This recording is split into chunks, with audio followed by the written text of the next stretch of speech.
হরেক রকমের ফুলে সাজানো বাসর ঘরে বসে বসে চোখের পানি ফেলছে নীল। অপর পাশের সোফায় বসে গালে হাত দিয়ে তার দিকে তাকিয়ে আছে তার সদ্য বিবাহিত স্ত্রী কণ্ঠ। বাসর ঘরে বসে নতুন বউ কাঁদলে তা মানা যায়, কিন্তু বাসর ঘরে বসে যদি কোনো বর কান্না করে তাহলে কি তা মানা যায়? এর চাইতে উদ্ভট ঘটনা পৃথিবীতে দুটো আছে বলে মনে হয় না। নীলের কান্নায় কণ্ঠ প্রচন্ড বিরক্ত হচ্ছে। সে বুঝতে পারছে না এত কান্নার কি আছে, বিয়েই তো হয়েছে, অন্য কিছু তো আর না। কণ্ঠ কোনো কথা না বলে চরম বিরক্তিকর সহিত উঠে ওয়াশরুমে চলে যায়। নীল একবার আর চোখে কণ্ঠের যাওয়ার দিকে তাকালো।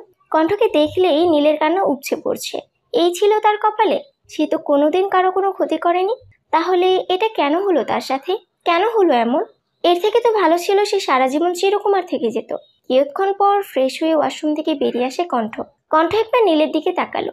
সে এখনো কান্নায় মগ্ন। এনাফ নীল, আর কত কাঁদবি? এমন ভাব করছিস যেন কেউ তোরে রেপ করছে। ছি, এগুলো কেমন ভাষা? নাক ছিটকে বলল নীল। তোর এই ফ্যাচ ফ্যাচানো দেখে এর চেয়ে ভালো কিছু আমার মুখে আসছে না, বিশ্বাস কর। এমন উদ্ভট আচরণ কেন করছিস তুই? তুই আমার কষ্ট কি বুঝবি? তোর গলায় তো আর সাক্ষাৎ শাকচুনি বউ জোটেনি। কি বললি তুই? চিবিয়ে চিবিয়ে কথাটা বলল কণ্ঠ। কণ্ঠর এমন রাগী কণ্ঠ শুনে নীলের খেয়াল হলো সে কি বলছে। নীল জিহ্বায় কামড় দিয়ে অসহায় দৃষ্টিতে তাকালো কণ্ঠের দিকে। কণ্ঠ তারই দিকে কটমট দৃষ্টিতে তাকিয়ে আছে। নীল কয়েকটা শুকনো ঢোক গিলল। বিশ্বাস কর নীল, তুই যদি আমার স্বামী না হতিস এই মুহূর্তে তোর ঘাড় আমি মটকাতাম। এই জন্যই তো তোকে শাকচুনি বলি। কথাটা আস্তে বলায় কণ্ঠ ঠিকভাবে তা শুনতে পায়নি। কি বিড়বিড় করছিস? জোরে বল যা বলার। না না, কিছু না, কিছু বলছি না আমি। কণ্ঠ আর কোনো কথা বাড়ালো না। সে এমনিতেই প্রচুর ক্লান্ত। সারাদিনে অনেক ধকল গিয়েছে তার উপর দিয়ে। আজ সকালেও সে স্বাধীন একজন মানুষ ছিল। মুক্ত পাখির মতো উড়ে বেরিয়েছে সে। কিন্তু এখন সে একজনের স্ত্রী, একটা ভদ্রবাড়ির বউ। সে যদি জানতো নিজের বেস্ট ফ্রেন্ডের বিয়ের দাওয়াতে বরযাত্রী হিসেবে গিয়ে বিয়ের কোণে হয়ে যেতে হবে, তাও আবার নীলের মতো বলদ মার্কা একটা ছেলের, তাহলে সে জীবনেও কি বিয়েতে যেত? না, একদম যেত না সে। কণ্ঠ খুব শখ করে সেজেগুজে নিজের বেস্ট ফ্রেন্ডের বিয়েতে গিয়েছিল, আর সেই শখটাই তার কাল হয়ে দাঁড়িয়েছে। একটা দীর্ঘশ্বাস ফেলে বিছানায় লম্বা হয়ে শুয়ে পড়ল কণ্ঠ। কণ্ঠকে বিছানায় শুতে দেখে এক লাফে দাঁড়িয়ে গেল নীল। কণ্ঠ নীলের দিকে তাকিয়ে জিজ্ঞেস করলো, বানর হলি কবে থেকে তুই? মানে? লাফাচ্ছিস কেন এমন ভাবে? দেখছিস না আমি ঘুমানোর প্রস্তুতি নিচ্ছি। ঘুমাবি ভালো কথা, এখানে খাটের উপর কেন? আমার জানা মতে মানুষ খাটের ওপরেই ঘুমায়, খাটের তলায় না। নীল চোখ মুখ কুঁচকালো। ঠিক এই কারণেই মেয়েটাকে তার পছন্দ নয়। এই মেয়ে কখনোই সোজাভাবে কথা বলতে পারে না। সোজাভাবে কথা বলা এই মেয়ের ধাতে নেই। তুই খাটে ঘুমাবি না একদম। তো কি তোর ঘাড়ে ঘুমাবো? নীল কণ্ঠের দিকে কেমন করে তাকালো। আচ্ছা বল, আমি কেন খাটে ঘুমাতে পারবো না? কারণ এটা আমার খাট। ও আচ্ছা, ঠিক আছে, আমি আব্বুকে বলে দেবো কাল একটা খাট পাঠিয়ে দিতে। এখন অনেক রাত হয়ে গিয়েছে, এখন সম্ভব না।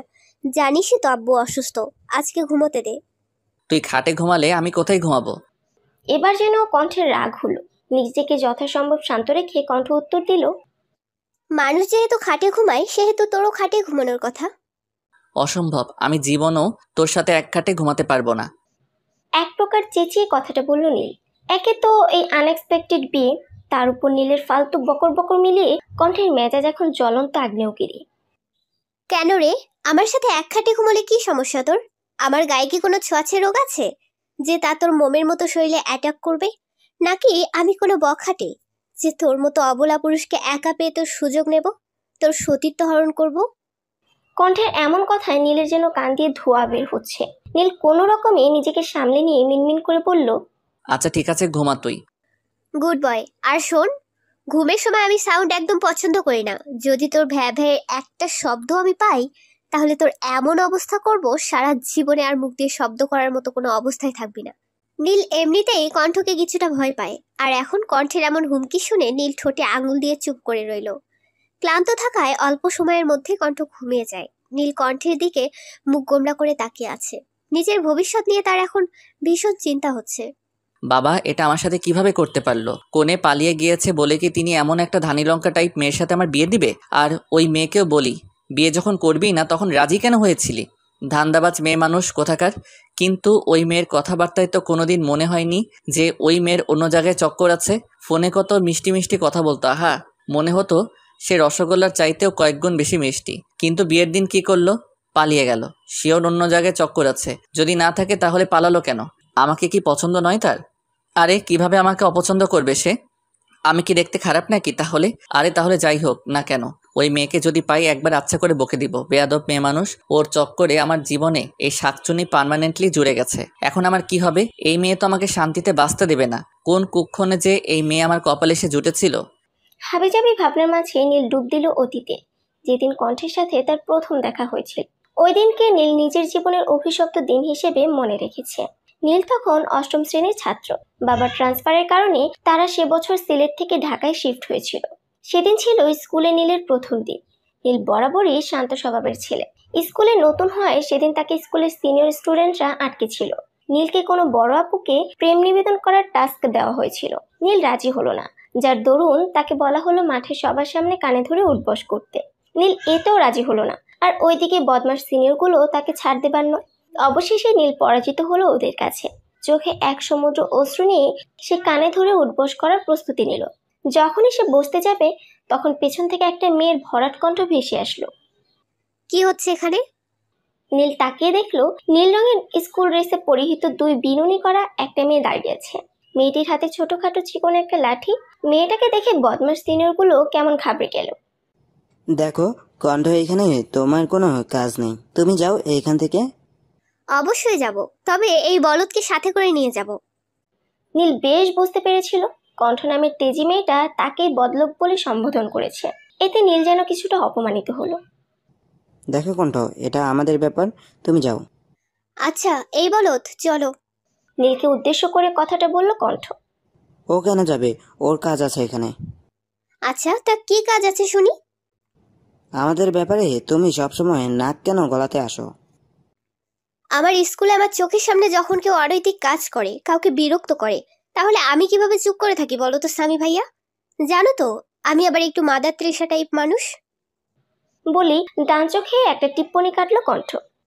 শোনো স্বামী ভাইয়া, আমি তোমাকে শেষবারের মতো বলছি ভালো হয়ে যাও, নয়তো আমি যেটা করব সেটা তোমার একদম ভালো লাগবে না। তাই আবারও বলছি ভালো হয়ে যাও। ভালো হতে পয়সা লাগে না, বুঝলে? এবার নীলের দিকে তাকিয়ে বলল। এই বলদ, আসো আমার সাথে। নীল কোনো কথা না বলে কণ্ঠের সাথে চলল। এখানে দাঁড়িয়ে থাকা তার জন্য সুখকর নয় তা সে বুঝে গেছে। আগে আগে হাঁটছে কণ্ঠ, আর তাকে ভদ্র ছেলের মতো অনুসরণ করছে নীল। নাম কি? কণ্ঠের আচমকা প্রশ্নে ঘাবড়ে যায় নীল। সে ঘামছে। কণ্ঠ শত বিরক্তি নিয়ে নীলের দিকে তাকিয়ে আছে। এমন ছেলে তার মোটেও পছন্দ নয়। ছেলে হয়ে জন্মেছিস, ভয় কেন পাবি?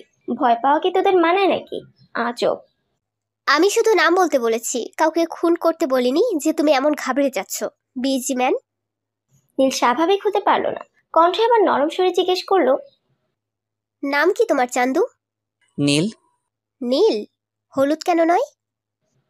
কথাটা বলে কণ্ঠ পা থেকে মাথা অব্দি একবার নীলকে স্ক্যান করলো। কণ্ঠের এমন দৃষ্টিতে নীল আরো ঘাবড়ে গেল।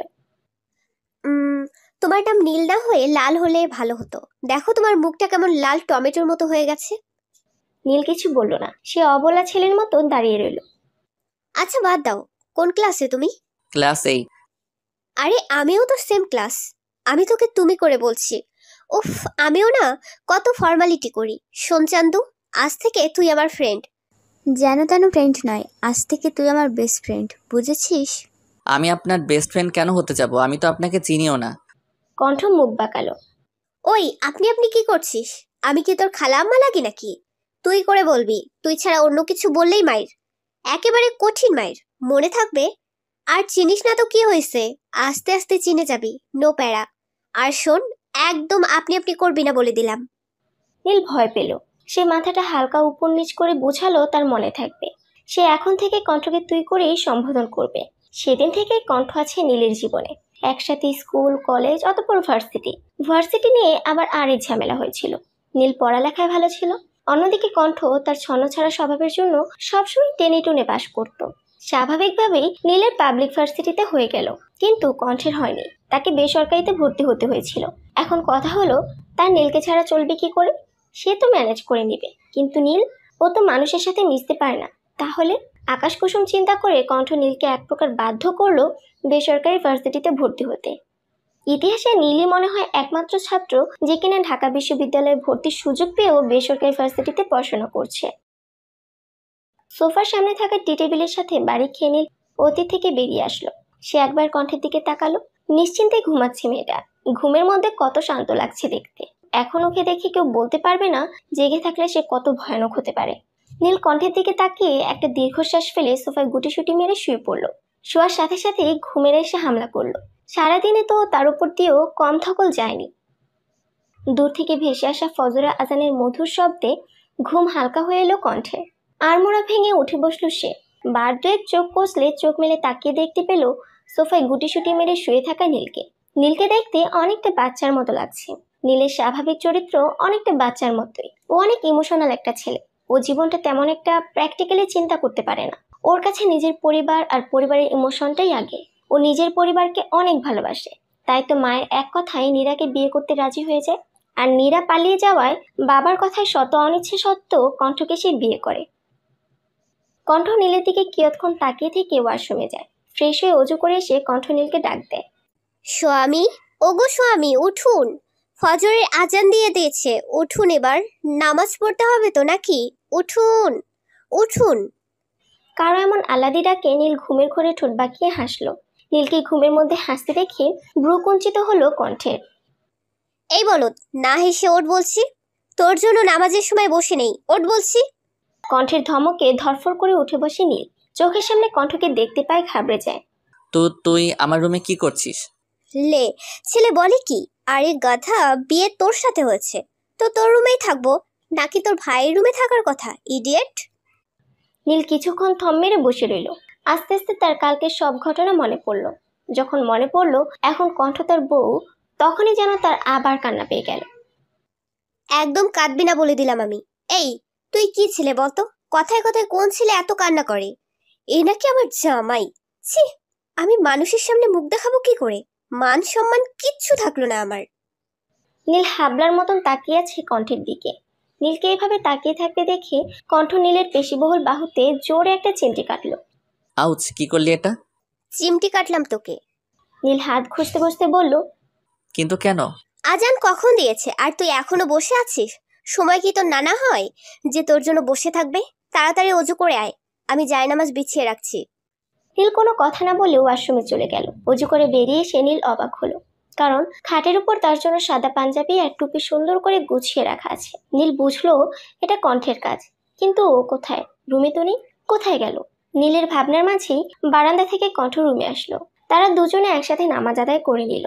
নামাজ পড়ে নীল ধপ করে খাটে শুয়ে পড়লো। কালকে রাতে সোফায় শুয়েছিল সে। ঘুম বলতে হয়নি কিছুই। সোফায় কি ঘুমানো যায় নাকি? কণ্ঠ নীলকে কিছু বলতে যাবে, তার আগেই ওর ফোনটা বেজে ওঠে। কণ্ঠ ফোনের দিকে তাকিয়ে নম্বরটা দেখে একবার নীলের দিকে তাকালো। অতঃপর ফোনটা রিসিভ করে বারান্দায় চলে এলো। বলো। ম্যাম ওর জ্ঞান ফিরেছে। গুড। আমি 10টার দিকে আসছি, ওকে নজরে রেখো। আর শোনো, আমি না আসা পর্যন্ত ওকে এক গ্লাস পানিও দিবা না। Okay ma'am. ফোনটা কেটে দিয়ে ঘুমন্ত নীলের দিকে তাকালো কণ্ঠ। তার ঠোঁটের কোণে বিরাজ করছে বাঁকা হাসি। সেই সাথে আছে তৃপ্তি। কিন্তু কিসের তৃপ্তি? নিজের খুব কাছের কিছু পাওয়ার তৃপ্তির হাসি কি এটা হতে পারে? সকাল 8টা। ধরণীতে সূর্যের দেখা মিলেছে অনেক আগে। বাহিরে বইছে মৃদু বাতাস। বাতাসে জানালায় থাকা শুভ্র রঙের পর্দাগুলো উড়ছে। বিছানায় নীল বেঘরে ঘুমাচ্ছে। কালকে রাতে বেচারার ভালো ঘুম হয়নি। সোফায় কি আর ভালো ঘুম হয়? অন্যদিকে সারা রাত বিন্দাস ঘুমিয়ে এখন সোফায় বসে বসে বোর হচ্ছে কণ্ঠ। সে বুঝতে পারছে না তার কি করা উচিত। একবার মনে হচ্ছে নিচে যাওয়া উচিত, তো পরক্ষণেই মনে পড়ছে সে নতুন বউ। তার এইভাবে নিচে চলে যাওয়াটা বিশেষ শোভা পায় না। কণ্ঠ একটা দীর্ঘশ্বাস ফেলে ফোন চাপতে লাগলো। কণ্ঠ নিজের ফোনে তার আর নীলের ছবি দেখছে। ছবিগুলো তারা গত বছর সিলেটে ট্যুরে গিয়ে তুলেছিল। একটা ছবি দেখে কণ্ঠ মৃদু হাসলো। ছবিটাতে নীল চোখ মুখ কুঁচকে আছে। নীলকে দেখে মনে হচ্ছে ওকে কেউ জোর করে করলার জুস খাইয়ে দিয়েছে। কণ্ঠ যখন ফোনে তার আর নীলের বিভিন্ন মুহূর্তের ছবি দেখায় ব্যস্ত, তখন দরজায় কেউ কড়া নাড়ল। কণ্ঠ ফোনটা সেন্টার টেবিলে রেখে দরজার দিকে গেল। দরজা খুলে দিতেই নীলের ছোট বোন নিতু রুমে প্রবেশ করলো। শুভ সকাল কণ্ঠ আপু। কণ্ঠ নিতুর ডান গালটা আস্তে করে টিপে দিয়ে বলল, শুভ সকাল বাবু।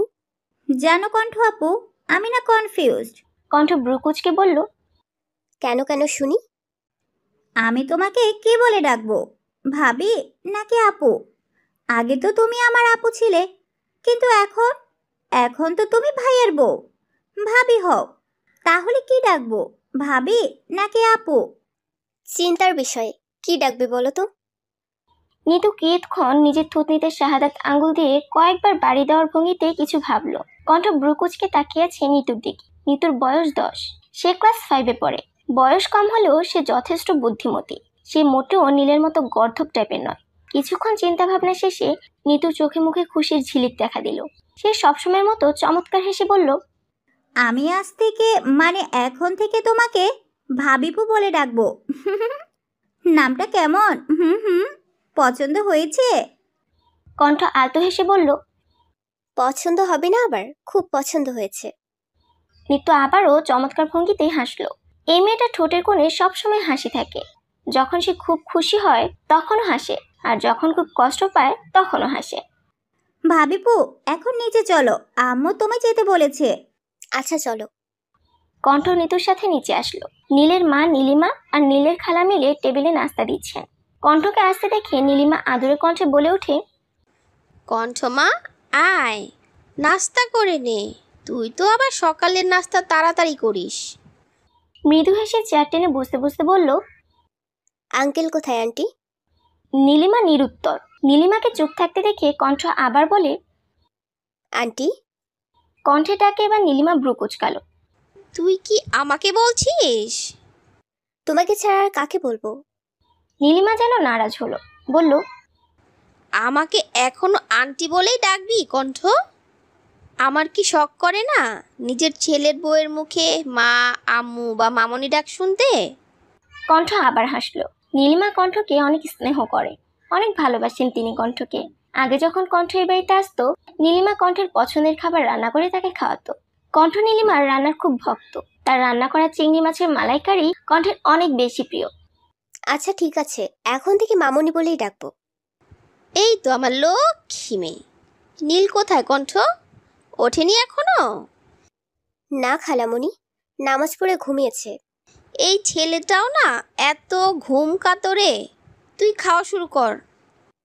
বাকি সবাই কোথায়? সবাই রিসিপশনের কাজে ব্যস্ত আছে, তুই খা। কণ্ঠ কোনো কথা না বলে খাওয়ায় মন দিল। খাওয়া শেষ করে কণ্ঠ রুমে গেল। নীল এখনো ঘুমাচ্ছে, শান্তিতে ঘুমাচ্ছে সে। কণ্ঠের কেন যে নীলের এই শান্তির ঘুম সহ্য হলো না। ভেতর থেকে তার অন্তরাত্মা তাকে বারবার বলছে, না কণ্ঠ না, তুই নীলকে এত শান্তিতে ঘুমাতে দিতে পারিস না। তোর উচিত নীলকে বিরক্ত করা, এটা তোর দায়িত্ব। তুই নিজের দায়িত্বে অবহেলা করতে পারিস না। কণ্ঠ নিজের অন্তরাত্মার কথা শুনলো। সে নিজের শাড়ির আঁচলের এক মাথা চিকন করে মুড়ে তা দিয়ে নীলের কানে সুরসুরি দিতে লাগলো। নীল নড়ে চড়ে উঠল। একটু নড়ে চড়ে নীল অপর পাশ ফিরে শুয়ে পড়ল। কণ্ঠের ব্রু কুঞ্চিত হলো। কণ্ঠ এবার বাথরুম থেকে এক মগ পানি নিয়ে এসে তা নীলের দিকে ছুঁড়ে মারল। পানির সাপটায় নীল হুড়মুড় করে উঠে বসলো। নীলের কাণ্ড দেখে কণ্ঠের হাসি যেন থামছেই না। কোনো মেইলি ঝংকার তোলা হাসির শব্দে নীল থেমে গেল। মনে হচ্ছে তা বুকের ভেতরে কেউ হাতুড়ি পেটা করছে। নীল সামনে তাকিয়ে দেখলো কণ্ঠ হাসছে। কণ্ঠকে হাসতে দেখে নীল ব্রু কুচকালো। কিয়ৎক্ষণ পর তার মস্তিষ্ক সাইরেন বাজিয়ে তাকে জানান দিচ্ছে তাকে কণ্ঠ নামক সাংঘাতিক রমণীটিই ভিজিয়েছে। তার এই হাসিটার কারণ কণ্ঠ নামক সাংঘাতিক রমণী নীল নামক অবলা পুরুষকে জব্দ করতে সক্ষম হয়েছে। যদিও নীল নামক অবলা পুরুষটি সবসময় এই কণ্ঠ নামক তেজি রমণের কাছে পরাজিত। কণ্ঠ হাসি থামিয়ে এবার নীলকে উদ্দেশ্য করে বলল, ওই বলদ, আর কত ঘুমাবি? ওঠ এবার, কত বেলা হলো, খেয়াল আছে তোর? এত ঘুম কাতরে কেন রে তুই? আই জাস্ট লাভ ঘুম। ঘুম আমার জীবনের প্রথম ভালোবাসা। আর শেষ? কণ্ঠের প্রশ্নে ভ্রুদয়ের মাঝখানের ফাঁকা কমে এলো নীলের। সে অদ্ভুত দৃষ্টিতে তাকিয়ে আছে কণ্ঠের দিকে। কণ্ঠ নীলের দৃষ্টি উপেক্ষা করে বলল, উঠে ফ্রেশ হয়ে আয় গিয়ে। নাস্তা না করার ধান্দা করেছিস নাকি? নীলকে 1 ডজন বকা দিতে দিতে কণ্ঠ বারান্দায় চলে গেল। নীল কণ্ঠের যাওয়ার দিকে তাকিয়ে আছে। মেয়েটা বড্ড অদ্ভুত। সে কখনো এই মেয়েকে বুঝতে পারে না। কণ্ঠকে বুঝবার অনেক চেষ্টা করেছে সে, কিন্তু বরাবরই ব্যর্থ হয়েছে। এক পর্যায়ে সে কণ্ঠকে বুঝতে পারার প্রয়াস ছেড়ে দিল। এই মেয়েকে বুঝতে পারার সাধ্য কারণে। কণ্ঠ কোনো গোলক ধাঁধার চেয়ে কম নয় কোনো অংশে। সকাল 9:15 কণ্ঠ একটা বেবি পিঙ্ক কালারের গাউন পরে তৈরি হয়ে নিচে নামছে। কণ্ঠকে এভাবে দেখে নীলের বাবা জনাব কবির প্রশ্ন করলো, কোথায় যাচ্ছ কণ্ঠমা? জি বাবা, আসলে আমার হঠাৎ একটা আর্জেন্ট কাজ এসে গেছে, তাই যেতে হচ্ছে। কিন্তু রিসেপশন? চিন্তা করবেন না খালামণি, আমি দেরি করব না, 2 ঘন্টার মধ্যেই চলে আসব। সাবধানে যেও। কণ্ঠ সকলকে বিদায় জানিয়ে বেরিয়ে গেল। সে নীলদের বাসার গাড়ি নিয়ে যায়নি। নীলদের বাড়ি থেকে কিছুটা সামনে গিয়ে কাউকে ফোন করতেই একটা সাদা রঙের প্রাইভেট গাড়ি সে তার সামনে দাঁড়ায়। কণ্ঠ গাড়িতে উঠতেই গাড়িটা চলতে শুরু করে। প্রায় আধ ঘন্টা পর গাড়িটি একটা পুরাতন বিল্ডিং এর সামনে এসে থামে। কণ্ঠ গাড়ি থেকে নেমে সচেতন পায় বিল্ডিংটির দ্বিতীয় তলায় উঠে যায়। মৃদু অন্ধকারাচ্ছন্ন রুমের এক কোণে একটা খাট, অপর কোণে একটা টেবিল, চেয়ার আর এক পাশে একটা বুক সেলফ রাখা আছে। বুক সেলফে হুমায়ুন আহমেদের কয়েকটা পুরাতন আর হালকা ছেড়ে যাওয়া বই রাখা আছে। কণ্ঠ সেদিকে নজর দিল না। তার নজর খাটে জ্ঞানহীন অবস্থায় পড়ে থাকা একজন অল্প বয়সী রমণীর উপর। রমণীর বয়স খুব বেশি হলে 21 হবে। এই 21 বছর বয়সী রমণীর উপর তার অগাধ রাগ।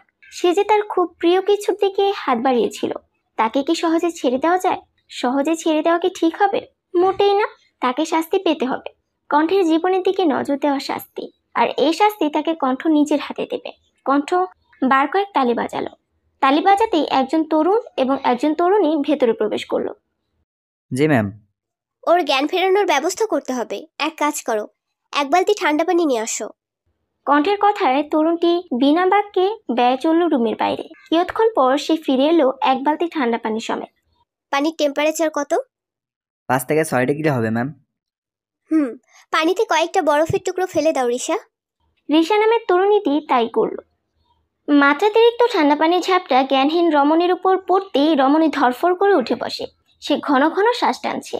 দেখেই বোঝা যাচ্ছে তার শ্বাসকষ্ট হচ্ছে। সে ছটফট করছে। মেয়েটির ছটফটানি দেখে কণ্ঠের ঠোঁটের কোণে তৃপ্তির হাসি। সে যেন পৈশাচিক আনন্দ পাচ্ছে। কিয়ৎক্ষণ ছটফটিয়ে মেয়েটি কিছুটা শান্ত হলো। সামনে তাকিয়ে কণ্ঠকে দেখি তার মুখে হাসির ঝিলিক দেখা দিল। সে যেন মরুভূমিতে পানির সন্ধান পেল। কণ্ঠ আপু। কণ্ঠ চমৎকার হাসলো। মেয়েটি আবারও বলল, দেখো না কণ্ঠ আপু, ওরা আমাকে এখানে বন্দি করে রেখেছে। এত করে জিজ্ঞেস করছি আমি কি করেছি, কেউ কিছু বলছেও না। বললাম আমার বিয়ে, তবুও শুনলো না। কণ্ঠমুখে অমাবস্যা নামিয়ে বলল, তাই নাকি? হ্যাঁ আপু, ওরা খুব বাজে। কালকে থেকে আমাকে কিচ্ছু খেতে দেয়নি।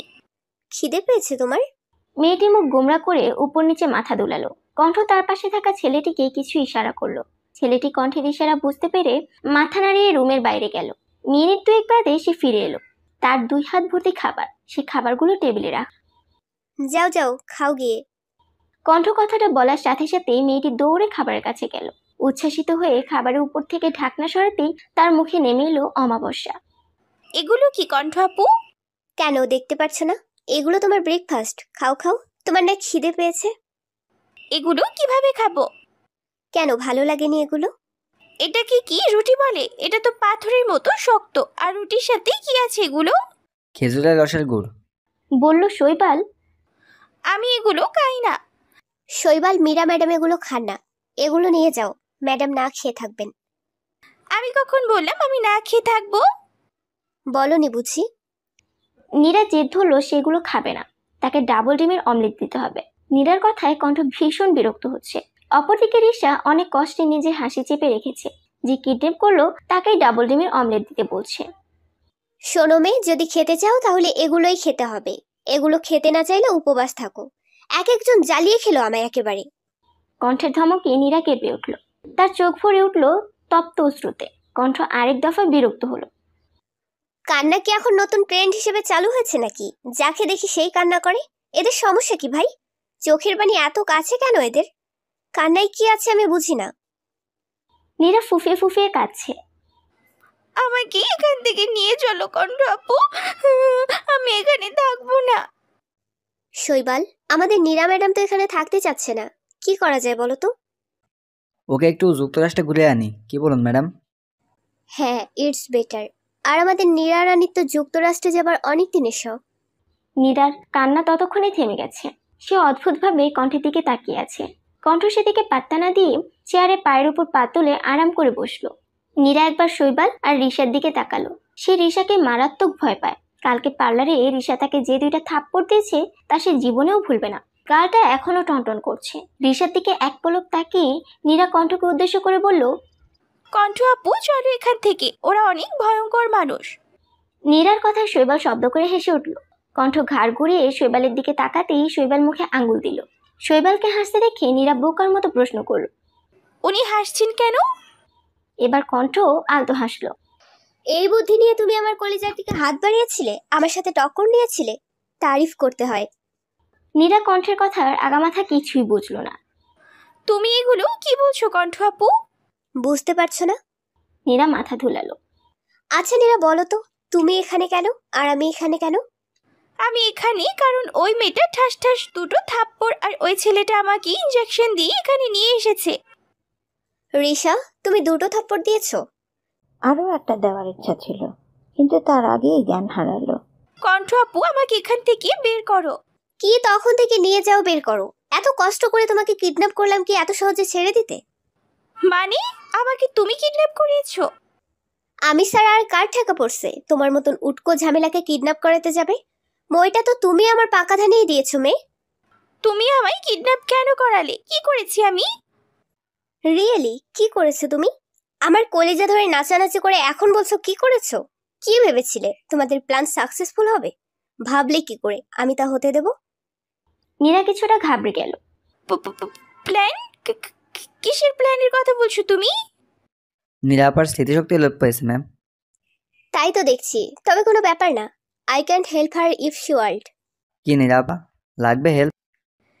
এই আপা কাকে বলছেন? হ্যাঁ, বেয়াদব ছেলে মানুষ একটা, হুটহাট ইনজেকশন পুশ করে দেয় আবার আমাকে আপা বলছে। আহা নীরা, চড়ছো কেন? Relax baby. আর শৈবাল, এটা কোন ধরনের অসভ্যতা? তুমি নীরা রানীকে হুটহাট ইনজেকশন কেন পুশ করো? নেক্সট টাইম এমন করবে না। Now what ever. শৈবাল, ম্যাডামকে ভিডিও ক্লিপটা দেখাও। কণ্ঠের কথায় শৈবাল নিজের হাতে থাকা ট্যাবলেটে একটা ভিডিও চালু করলো।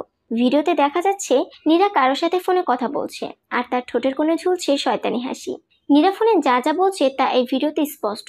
নীরা একবার কণ্ঠের দিকে তাকালো, তার ঠোঁটেও বাঁকা হাসি, কিন্তু চোখ দুটো অস্বাভাবিক লাল হয়ে আছে। কণ্ঠের চোখের দিকে তাকাতেই আটকে উঠল নীরা। সে বারবার ঢুক গিলছে। তো নীরা ম্যাডাম, কিছু মনে পড়লো? আমায় ক্ষমা করে দাও, আমি আর এমন করব না। তোমাকে আর এমন কিছু করার সুযোগ দিলে তো তুমি এমন করবে, সেই সুযোগটাই তো তুমি পাবে না। আমার ভুল হয়ে গেছে, প্লিজ লিভ মি। আমার কলিজা ধরে নাচানাচি করার সময় মনে হয়নি এটা ভুল, এটা অন্যায়? নীরা কিছু না বলে মাথা নিচু করে আছে। কণ্ঠ দ্বিগুণ রেগে বলল, তোমার সাহস দেখে আমি জাস্ট অবাক। তুমি তোমার এমন খাটিয়া শখের জন্য আমার নীলকে চুজ করেছো? নীরা ভয়ে ভয়ে আবারও বলল, আমাকে ছেড়ে দাও আপু, প্লিজ। ছেড়ে দেব এত সহজে? হ্যাভ ইউ এনি আইডিয়া তোদের এই জঘন্য কাজের জন্য নীল কতটা কষ্ট পেত, নীলের পরিবারের কতটা অসম্মান হতো? তোর তো ভাগ্য ভালো, নীলের বিরুদ্ধে এত বড় ষড়যন্ত্র করার পরেও তুই আমার সামনে দু পায়ে দাঁড়িয়ে আছিস। কণ্ঠ একটু দম নিল। তোর এই কাজের জন্য তুই তো অবশ্যই শাস্তি পাবি। তা কি শাস্তি পেতে চাস বল, তাড়াতাড়ি বল। আমার আবার অত সময় নেই, জানিস তো আজ আমার বউ ভাত। কথাটা বলে বাচোখে একটা টিপ্পনি কাটলো কণ্ঠ।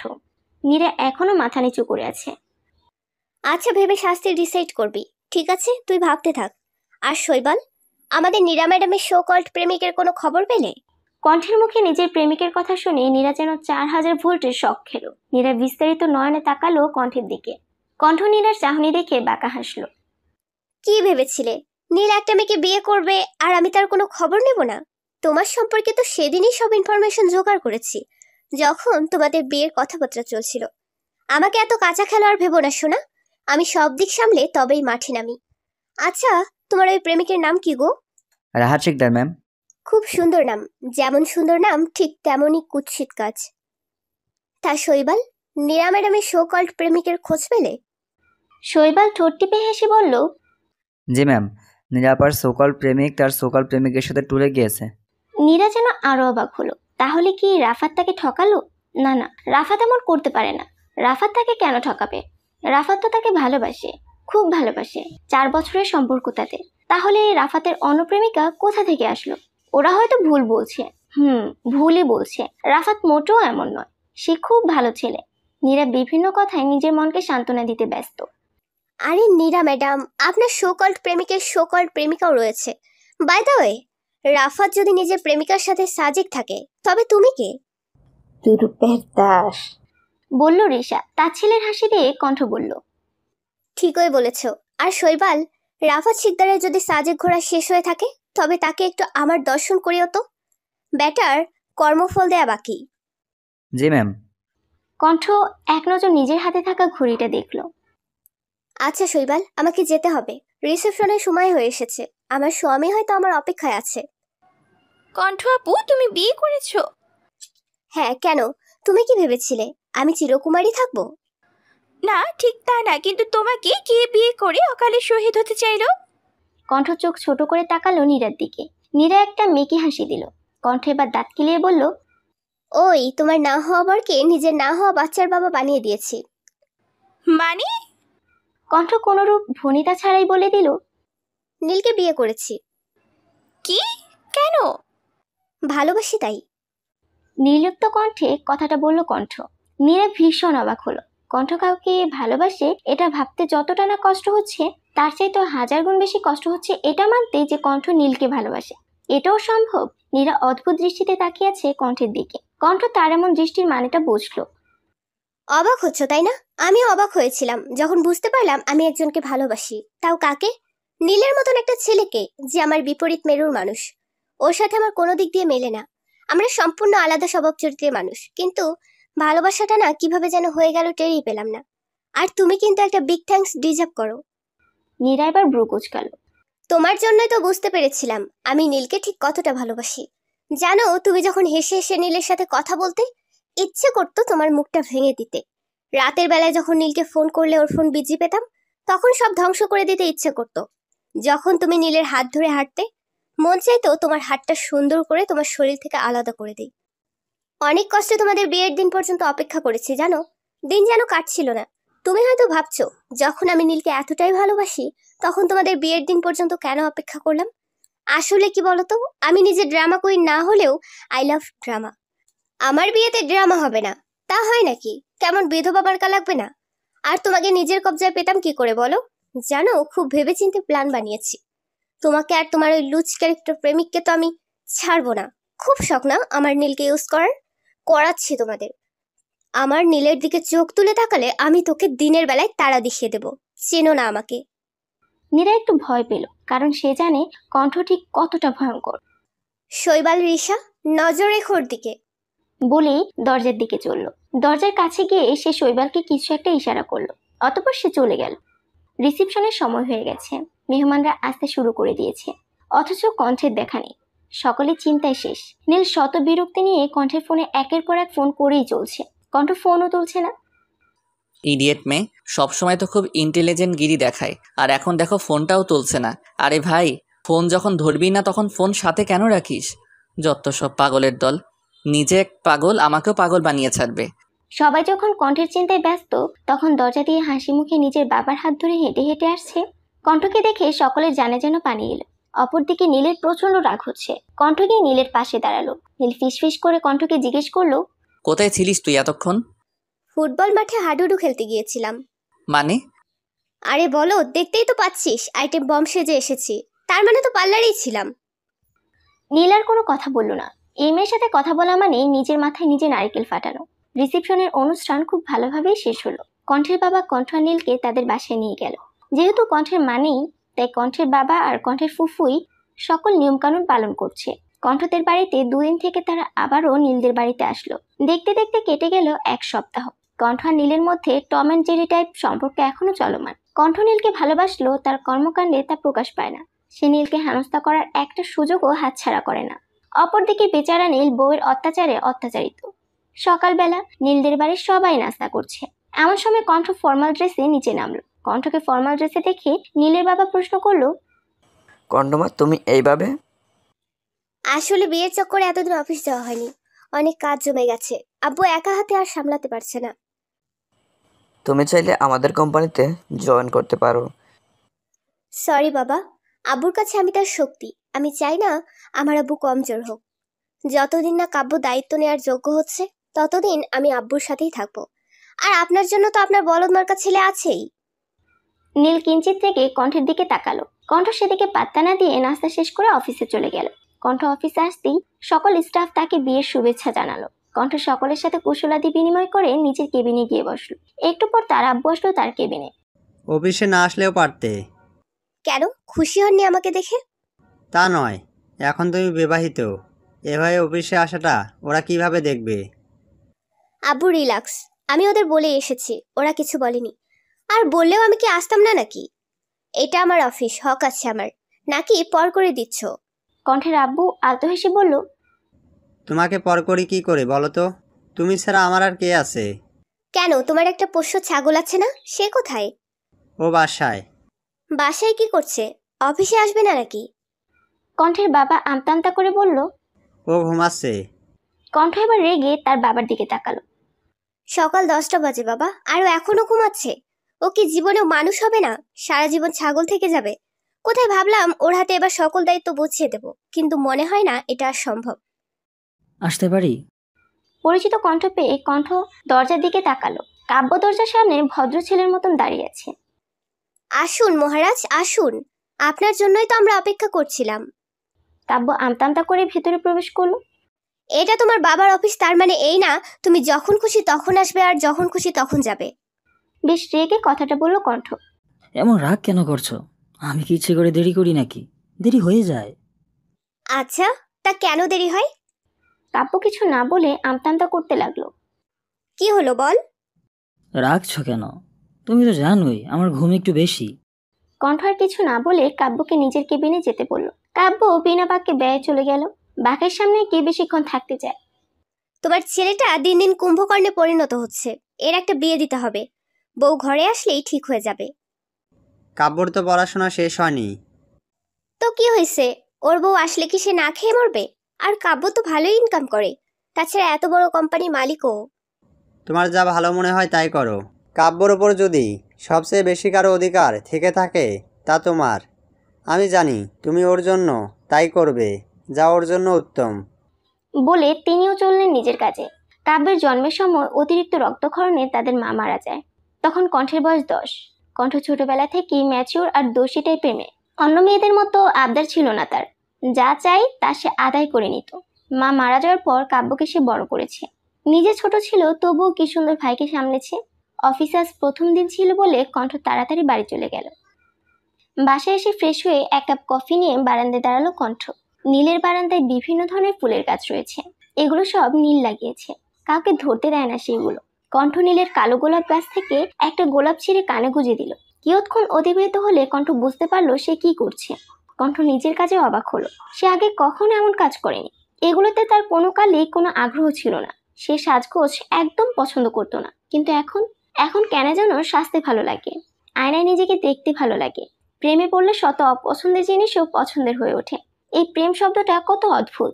কণ্ঠের মতো একজন মেয়েকেও নাড়িয়ে দিল। কণ্ঠ একটি দীর্ঘশ্বাস ফেলে কফিতে চুমুক দেয়। রাত 8টা। নীলদের বাসার সবাই খাবার টেবিলে বসে আছে। সকলে বলতে নীলের বাবা, মা আর নিতু। তারা নীলকণ্ঠের জন্য অপেক্ষা করছে। নিতু যাও তো, তোমার ভাইয়া আর বাবিকে ডেকে নিয়ে আসো। ঠিক আছে, যাচ্ছি। নিতু যেতে নেবে তার আগে সে দেখতে পেলেও সিঁড়ি দিয়ে নীল আর কণ্ঠ নামছে। তবে অবশ্যই স্বাভাবিকভাবে না। তারা ঝগড়া করছে আর নামছে। ঝগড়া করতে করতে দুজনে টেবিলে এসে বসলো। নীল, এটা কোন ধরনের অসভ্যতা? নীল বাবার কথায় অবাক হয়ে জিজ্ঞেস করলো, আমি আবার কি অসভ্যতা করলাম? কণ্ঠ এখন আর তোমার বেস্ট ফ্রেন্ড নেই, শুধু সে এখন তোমার বউ, তাই ওকে তুমি করে বলবে, নট ইউ। আগে এই লেডি ভয়ঙ্করীকে বলো আমাকে তুমি করে বলতে। পাপি নারী একটা স্বামীকে তুই করে বলে? বেশ করি, আরো বলবো। তুই তখন আমার চুল ধরে কেন টানলি? ইচ্ছে করে টেনেছি নাকি? ভুলে টান লেগে গেছে, তাই বলে কি তুই আমার মাথায় সুনামি আনিয়ে দিবি নাকি? চুপ! মায়ের ধমকে দুজনে চুপ করলো। তোমাদের দুজনকেই বলছি, একে অপরকে তুমি বলে সম্বোধন করবে, আর যেন এমন না দেখি। নীল কিছু না বলে খাওয়ায় মন দিল। ডিনার শেষ করে নীল নিজের রুমে চলে গেল। এখানে বেশিক্ষণ থাকলে তাকে অযথা বাবা মায়ের বকা শুনতে হবে। নীল উপরে চলে যাওয়ার কিয়ৎক্ষণ পর কণ্ঠ নীলিমার হাতে হাতে কিছু কাজ করে দিয়ে রুমে চলে যায়। নীলের কণ্ঠ চলে যেতেই নীলিমা গিয়ে কবিরের কাছে বসলো। আচ্ছা, এরা কি নর্মাল কাপল হবে না কোনো দিন? কেন হবে না? অবশ্যই হবে, কিন্তু ওদের একটু সময় দিতে হবে। ওরা যদি একান্ত কিছু সময় কাটায় তাহলে দেখবে ওদের সম্পর্কটা স্বাভাবিক হয়ে যাবে। আচ্ছা, এক কাজ করলে কেমন হয়? কি কাজ? ওদের হানিমুনে পাঠালে কেমন হয়? খুব একটা মন্দ বলনি। ওরা নিজেদের সাথে একটু সময় কাটাতে পারবে, সম্পর্কটাও আর শুধু বন্ধুত্বে আটকে থাকবে না। আমি কালকে সকালে ওদের ব্যাপারটা বলে দেখব। না না না, শুধু দেখলে হবে না, যে করেই হোক ওদের দূরে কোথাও পাঠাতে হবে। আচ্ছা, আমি সকালে দেখছি। কণ্ঠ রুমে গিয়ে দেখলো নীল সোফায় বসে বসে কপাল ঘষছে। কণ্ঠ বুঝতে পারলো নীলের মাথা ব্যথা করছে, আর করবে নাই বা কেন। একটু আগে নীলের মাথার উপর দিয়ে যে সুনামি বয়ে গেছে। কণ্ঠ কোনো কথা না বলে আবার নিচে গেল, 1 কাপ কড়া লিকার চা করে রুমে গেল। রুমে এসে চায়ের কাপটা নীলের সামনে ধরলো। কি এটা? শুদ্ধ বাংলা ভাষায় ইহাকে চা বলিয়া গণ্য করা হয়। আমার সামনে কি করছে? ডিস্কো ডান্স দিচ্ছে। নীল কণ্ঠের দিকে বিরক্তির চাহনি নিক্ষেপ করলো। ইডিয়েট, তোর সামনে ধরেছি মানে এটা তোকে গিলতে দেয়া হয়েছে। আমি চা পান করি না, তুই জানিস। হ্যাঁ জানি, কিন্তু কিছু করার নেই, এটা গিললে মাথা ব্যথা গায়েব হয়ে যাবে। নীল জানে কণ্ঠকে শতবার না বললেও কাজ হবে না, তাই সে চুপচাপ চায়ের কাপটা হাতে নিল। নীল চায়ের দিকে এক দৃষ্টিতে তাকিয়ে আছে। তা দেখে কণ্ঠ বলল, তোকে এটা দেখতে বা বিশ্লেষণ করতে দেয়া হয়নি, গিলতে দেয়া হয়েছে, তাই ফটাফট কাপ ফাঁকা চাই। নীল মুখ গোমরা করে চায়ের কাপে চুমুক দিল। চুমুক দিতেই সে চোখ জোড়া বন্ধ করে নিল। সে কখনোই চা পান করে না, তার চায়ের স্বাদ ভালো লাগে না, কিন্তু আজকে ভালো লাগছে। কিরে, কেমন লাগলো? নীল কাপে দ্বিতীয় চুমুক দিয়ে বলল, খুব একটা মন্দ নয়। কণ্ঠ মুখ বাঁকিয়ে বলল, বললেই পারিস ভালো হয়েছে, এত ঢং কেন করিস? আজ যাইরা পুরুষ মানুষ। নীলকে কয়েকটা বকা দিয়ে কণ্ঠ বিছানায় শটান হয়ে শুয়ে পড়ল। অপরদিকে নীল সোফায় বসে আরাম করে চায়ের কাপে চুমুক দিচ্ছে। আহা, অসাধারণ স্বাদ। নীল কণ্ঠের দিকে তাকিয়ে ভাবলো, মিস ভয়ঙ্করই ভালোই চা বানায়, চায়ের দোকান দিলে ভালো প্রফিট পাবে। পরদিন সকালবেলা সকলে নাস্তার টেবিলে উপস্থিত। নীল মাথা নিচু করে পরোটা খাচ্ছে। কণ্ঠ জুসের গ্লাসে চুমুক দিচ্ছে আর তার পিয়ে সোনিয়ার সাথে কথা বলছে। কবির সাহেব কণ্ঠের কথা বলা শেষ হবার অপেক্ষা করছে। কণ্ঠ ফোন রাখতে কবির সাহেব দু কয়েকটা কাশি দিয়ে গলা পরিষ্কার করলো। নীলকণ্ঠ, তোমাদের আমার কিছু বলার ছিল। জি বাবা, বলো। তোমাদের বিয়েটা তো স্বাভাবিকভাবে হয়নি, আর বিয়ে তো এতদিন পরেও তোমাদের কোথাও যাওয়া হয়নি, তাই আমি ভাবছিলাম তোমরা যদি কিছুদিনের জন্য কোনো জায়গা থেকে ঘুরে আসতে। আমার সময় নেই। ফট করে উত্তর দিল নীল। আসলে সে একা কণ্ঠের সাথে কোথাও যেতে সাহস পায় না, অত্যধিক ভয় কাজ করে মনের মধ্যে। নীল না বলায় ব্রু কুচকালো কণ্ঠ। কি এমন রাজ্য কাজ করিস তুই যে তোর সময় নেই? আম্মু, অফিসে অনেক কাজ থাকে আমার। কাজ তুমি একা না, আমিও করি, তাই আমাকে কাজ দেখাতে আসবে না। তোমরা যাচ্ছ মানে যাচ্ছ, এটা আমার অর্ডার। এবার তিনি কণ্ঠের দিকে তাকিয়ে বলল, কণ্ঠমা, তোমার কোনো অসুবিধা আছে? না বাবা। তাহলে তো হয়েই গেল। তা বলো, কোথায় যেতে চাও তোমরা? নীল কিছু একটা ভেবে বলল, কক্সবাজার। কক্সবাজার? সমস্যা নেই বাবা, কক্সবাজারই ঠিক আছে। কক্সবাজার? আচ্ছা, তবে আমি সব ব্যবস্থা করি। তোমরা আজ সন্ধ্যায় বের হবে। নীল অবাক হয়ে জিজ্ঞেস করলো, আজ সন্ধ্যায়? কেন, কোনো সমস্যা? নীল মুখ গুমরা করে বলল, না, কোনো সমস্যা নেই। তোমাদের আজ অফিস যেতে হবে না। কণ্ঠ, তুমি কাব্যকে ফোন করে বলে দাও, আর সব গুছকাজ করে নাও। ঠিক আছে বাবা। রুমে এসে নীল বিছানায় টান টান করে শুয়ে পড়ল। তার ভীষণ কান্না পাচ্ছে। সে বুঝতে পারে না সে কার কি ক্ষতি করেছে যে তার কপালে কণ্ঠের মতন বউ জুটেছে। সে ভাবলো, গভীরভাবে ভাবলো, কিন্তু কিছু অনুসন্ধান করতে সক্ষম হলো না। কণ্ঠ রুমে এসে দেখলো নীল কাদো কাদো মুখ করে সিলিং এর দিকে তাকিয়ে আছে। কিরে, এভাবে শুয়ে আছিস কেন? গোছগাছ করবি না? এবার নীল উঠে বসলো। তুই রাজি কেন হলি? রাজি হব না কেন? মুখটা আরেকটু কাদো কাদো বানিয়ে বলল নীল। রাজি হবি কেন তুই? দেখ নীল, এমনিতে কয়েকদিন ধরে প্রচুর মেন্টাল স্ট্রেস গিয়েছে আমাদের ওপর দিয়ে, তাই এটার দরকার আছে। আমি একটু রিফ্রেশমেন্ট চাই ইয়ার। আমি ক্লান্ত, বিশ্বাস কর, আমি প্রচুর ক্লান্ত। তোর যদি যেতে মন না চাই তুই যাস না, আমি একাই চলে যাব। এবার নীল আমতামতা করে বলল, আমি কখন বললাম যাব না? তাহলে ঠ্যাডার মতন বসে আছিস কেন? গোছগাছ কি তোর নীরা এসে করে দিয়ে যাবে, ইডিয়েট? কে নীরা? ব্রুকুচকে জিজ্ঞেস করলো নীল। নীলের প্রশ্নে অদ্ভুত এক রিয়াকশন দিল কণ্ঠ। সিরিয়াসলি নীল, তুই নীরাকে চিনিস না? চিনলে কি জিজ্ঞেস করতাম নাকি? তোর না হওয়া বইয়ের নাম কি ছিল? নীল নিজের ভ্রুদয় আরেকটু কুঞ্চিত হয়ে জিজ্ঞেস করলো, ওই মেয়ের নাম নীরা ছিল, আসলে মনে নেই। মনে না থাকলেই ভালো, এখন উঠে দরকারি জিনিসপত্র গুছিয়ে নে। সন্ধ্যায় নীল আর কণ্ঠ বেরিয়ে পড়লো কক্সবাজারের উদ্দেশ্যে। তারা বাসে করে যাবে, তাই তারা বাস স্ট্যান্ডে গেল আগে। বাস ছাড়তে আর 5 মিনিট বাকি। কণ্ঠ জানালার পাশের সিটে বসেছে, তার পাশের সিটে নীল। 5 মিনিট পর বাস চলতে শুরু করলো। বাস চলা শুরু করার কিয়ৎক্ষণের মধ্যেই ঘুমিয়ে পড়লো নীল। ঘুমন্ত নীলের মাথা কণ্ঠের কাঁধে এসে পড়লো। কণ্ঠ চমকে পাশ ফিরে দেখলো নীল ঘুমিয়ে গেছে। কণ্ঠ আলতো হেসে নীলের মাথাটা সুন্দর করে নিজের কাঁধে রাখলো। পুরোটা সময় কণ্ঠ নীলকে দেখে দেখেই পার করলো। নীলকণ্ঠ কক্সবাজারে এসেছে আজ 2 দিন। প্রথম দিন তারা কেউ হোটেল থেকে বের হয়নি খুব একটা। জার্নির ফলে তারা দুজনেই ভীষণ ক্লান্ত ছিল, যার দরুন প্রথম দিন কিছুক্ষণ ঘুরে ট্যুরে বাকি সময় ঘুমিয়ে কাটিয়েছে তারা। প্রথম দিন ঘুমিয়ে কাটিয়ে আজ তারা স্থানীয় মার্কেটে একটু ঘুরলো। তারপর তারা গেল সি বিচে। সমুদ্রে পানি ঢেউ খেলছে। কণ্ঠ ঢেউয়ের সাথে পাল্লা দিয়ে একবার সামনে যাচ্ছে, আবার পিছনে যাচ্ছে। খেলাটা যে কণ্ঠ দারুণ উপভোগ করছে তা তার খিলখিল হাসির শব্দে প্রকাশ পাচ্ছে। কণ্ঠের ঝংকার তোলা হাসির শব্দে নীলের বুকে ঢোল বাজছে। নীল যেন নিজের কয়েকটা হৃদস্পন্দন মিস করে গেল। এই প্রথম নীল ভালো করে কণ্ঠকে খেয়াল করলো। লম্বায় 5.5 ফিট মতন হবে, নাকটা একটু চ্যাপটা, কিন্তু চোখ দুটো মায়ায় ভরা, গায়ের রং একটু চাপা। এই মুহূর্তে নীলের মনে হলো শ্যামবতী আর শ্যামলতার শব্দ দুটো কণ্ঠের জন্যই প্রযোজ্য। পরক্ষণে তার মনে হলো না, শ্যামবতী বা শ্যামলতা উপাধি কণ্ঠের সাথে ঠিক যায় না। শ্যামবতী মেয়েদের সর্বাঙ্গে দয়ামায় বিচরণ থাকে, যা কণ্ঠের মধ্যে ছিটে ফোটাও নেই। নীল কণ্ঠের হাসি মুখের দিকে তাকিয়ে আছে, তার ঠোঁটের কোনো আছে হাসি। একসময় নীল অনুভব করলো কণ্ঠের হাসি মুখ দেখতে তার ভালো লাগছে। মনের মধ্যে অন্যরকম এক প্রশান্তি অনুভব হচ্ছে। আগে তো এমন কখনো হয়নি, তবে আজ কেন হচ্ছে উত্তরটা নীলের জানা নেই। নীল একটা দীর্ঘশ্বাস ফেললো। নীল দেখলো কণ্ঠ বালুতে কিছু আঁকছে। কণ্ঠের কাণ্ডে নীলের ভ্রু কুঞ্চিত হলো। কি করছে এই মেয়ে, আর আজকে এমন বাচ্চাদের মতো আচরণ কেন করছে? কণ্ঠ কি আঁকছে তা দেখতে নীল এগিয়ে গেল কণ্ঠের দিকে। গিয়ে দেখলো কণ্ঠ একটা মানুষের ছবি এঁকেছে। না না, ঠিক মানুষ নয়, এটাকে মানুষের চিত্র বললে মানুষের সকল চিত্র চরমভাবে অপমানিত হবে, আর নীল সেটা করতে চায় না বলে সে এটার নাম মানুষের চিত্র দিল না।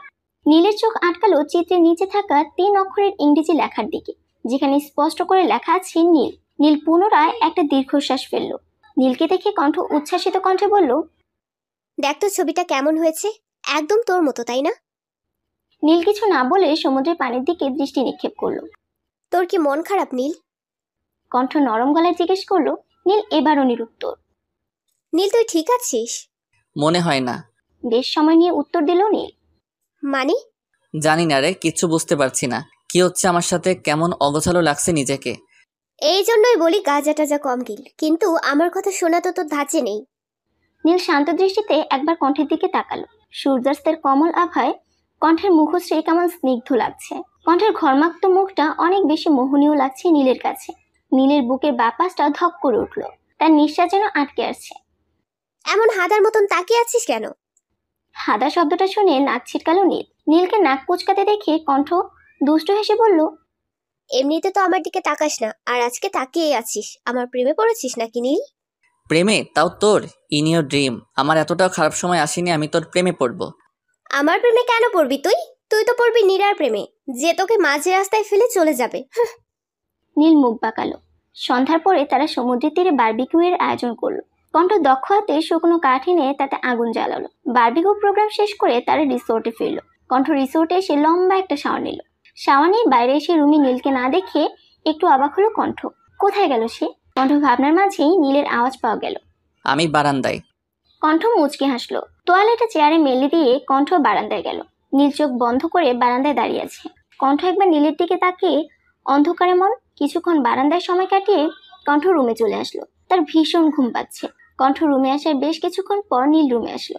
কণ্ঠ তখন ঘুমে বিভোর। ঘুমের মধ্যে কণ্ঠকে দেখতে একদম বাচ্চাদের মতো লাগছে। নীল আলতো হেসে কণ্ঠের গায়ে ব্ল্যাঙ্কেট চাপা দিয়ে কণ্ঠের দিকে মুখ করে শুয়ে পড়লো। নীল অপলক দৃষ্টিতে তাকিয়েছে কণ্ঠের দিকে। বাতাসে কণ্ঠের অবাধ্য চুলগুলো তার মুখে এসে পড়ছে। নীল আলতো হাতে কণ্ঠের চুলগুলো ওর কানের পেছনে গুজে দিল। বাকিটা রাত নীল কণ্ঠকে দেখে কাটিয়ে দিল। কক্সবাজারে আরো 2 দিন কাটিয়ে ঢাকায় ফিরে নীল আর কণ্ঠ। ঢাকায় ফিরতেই শুরু হয় তাদের ব্যস্ততা। আবারও সেই রোজকার রুটিন। এর মধ্যে রাফাতও তার প্রেমিকার সাথে সাজেক ট্যুর থেকে ফিরে এসেছে। রাফাত ঢাকায় পা রাখতে না রাখতেই শৈবাল তাকে নিজস্ব কায়দায় তুলে আনে। তাকে আপাতত নীরার পাশের রুমে বন্দি করে রাখা হয়েছে। অফিস থেকে কণ্ঠ সেখানেই যাবে। কণ্ঠের আজকে অফিসে যাওয়ার ইচ্ছে ছিল না, কিন্তু কাব্য একটা গন্ডগোল পাকিয়েছে, সেটা ঠিক করতেই তাকে যেতে হচ্ছে। কণ্ঠ অফিসে এসে দেখলো কাব্য নিজের কেবিনে মাথা নিচু করে বসে আছে। কণ্ঠ ধীর পায়ে এগিয়ে গেল ভাইয়ের দিকে। কাব্যের কাঁধে হাত রাখতেই কাব্য কণ্ঠকে জড়িয়ে ধরলো। কিছুক্ষণ পর কণ্ঠে নিজের কাঁধে ভেজা অনুভব করলো। তার মানে কাব্য কাঁদছে? কণ্ঠ একটা লম্বা নিঃশ্বাস নিল, তারপর কাব্যকে সোজা করে বসালো। কি হয়েছে, কাঁদছিস কেন তুই? কাব্য অস্পষ্ট সুরে উত্তর দিল, আমি ইচ্ছে করে করিনি। কাউকে খুনটুন করেছিস? কাব্য নাবোধক মাথা ঝাঁকালো। তাহলে এমন মেয়েদের মতো কাঁদছিস কেন? আর সামান্য অ্যাক্সিডেন্ট হয়েছে, বেশি কিছু না। আর আমি আসার সময় মেয়েটাকে হাসপাতালে দেখে এসেছি। সে এখন ঠিক আছে, তুই প্যারা নিস না, আমি আছি তো। বিশ্বাস করো আপু, আমি ইচ্ছে করে করিনি। আমি জানি আমার ভাই ইচ্ছে করে কারো ক্ষতি করতে পারে না, চিনি আমি আমার ভাইকে, তাই রিল্যাক্স। আর মেয়েদের মতো এত কাঁদতে হবে না, মেয়েদের মতো এত কাঁদলে পরে তোর বিয়ের জন্য মেয়ে পাবো না রে ছাগল। কণ্ঠের কথায় এবার কাব্য হেসে ফেলল। হেসে কণ্ঠকে জড়িয়ে ধরলো। কণ্ঠ ভাইকে পরম যত্নে জড়িয়ে ধরলো। আব্বু কোথায় আপু? আব্বু হাসপাতালে, মেয়েটার রিলিজ করিয়ে একবারে আসবে। রিলিজ আজকে? হ্যাঁ, ও বেশি ব্যথা পায়নি তো, শুধু ডান হাতে একটু ফ্র্যাকচার হয়েছে আর কপাল সামান্য কেটে গেছে। তুই টেনশন নিস না। কাব্য মাথা দুলালো। শোন, তুই এখন বাড়ি চলে যা, বাড়ি গিয়ে লম্বা একটা শাওয়ার নিবি, তারপর ঘুমাবি। এর বাইরে কিছু করলে কঠিন মার। চল, তোকে বাসায় দিয়ে এসে আমি এক জায়গায় যাব। তুমি কোথায় যাবা? আমিও চলে যাব, আমার একটু কাজ আছে। আচ্ছা চলো। কণ্ঠ কাব্যকে তাদের বাসার সামনে নামিয়ে দিল। আপু ভেতরে আসো। আজ না, আজ আমার গুরুত্বপূর্ণ কাজ আছে, অন্য একদিন আসবো পাক্কা। ঠিক আছে, সাবধানে যেও। কণ্ঠ মুচকি এসে গাড়ি স্টার্ট দিল। কিছু দূর যেতেই কণ্ঠের ফোন বেজে উঠলো। কণ্ঠ গাড়িটা এক সাইডে পার্ক করে ফোনটা রিসিভ করলো। আসসালামু আলাইকুম মামনি। নীলিমা সালামের উত্তর দিয়ে বলল তার আর্জেন্ট নীলের নানু বাড়িতে যাচ্ছে, সে যেন তাড়াতাড়ি বাড়ি চলে যায়। বাড়িতে কেউ নেই, তিনি নীলকেও আজ তাড়াতাড়ি বাড়ি চলে যেতে বলেছেন। কণ্ঠ ঠিক আছে বলে ফোন কেটে দিল। আজ আর রাফাতের ওখানে যাওয়া হলো না, কাজটা আধুরা রয়ে গেল। কণ্ঠ ফোন করে শৈবালকে বলে দিল সে আর যেতে পারবে না। রাফাত আর নীলাকে যেন ঘুমের ইঞ্জেকশন দিয়ে দেওয়া হয়। শৈবালের সাথে কথা বলে একটা দীর্ঘশ্বাস ফেলে গাড়ি স্টার্ট দিল কণ্ঠ। নিজের আপন মানুষগুলো বাঁচাতে কত কিছু করতে হয়।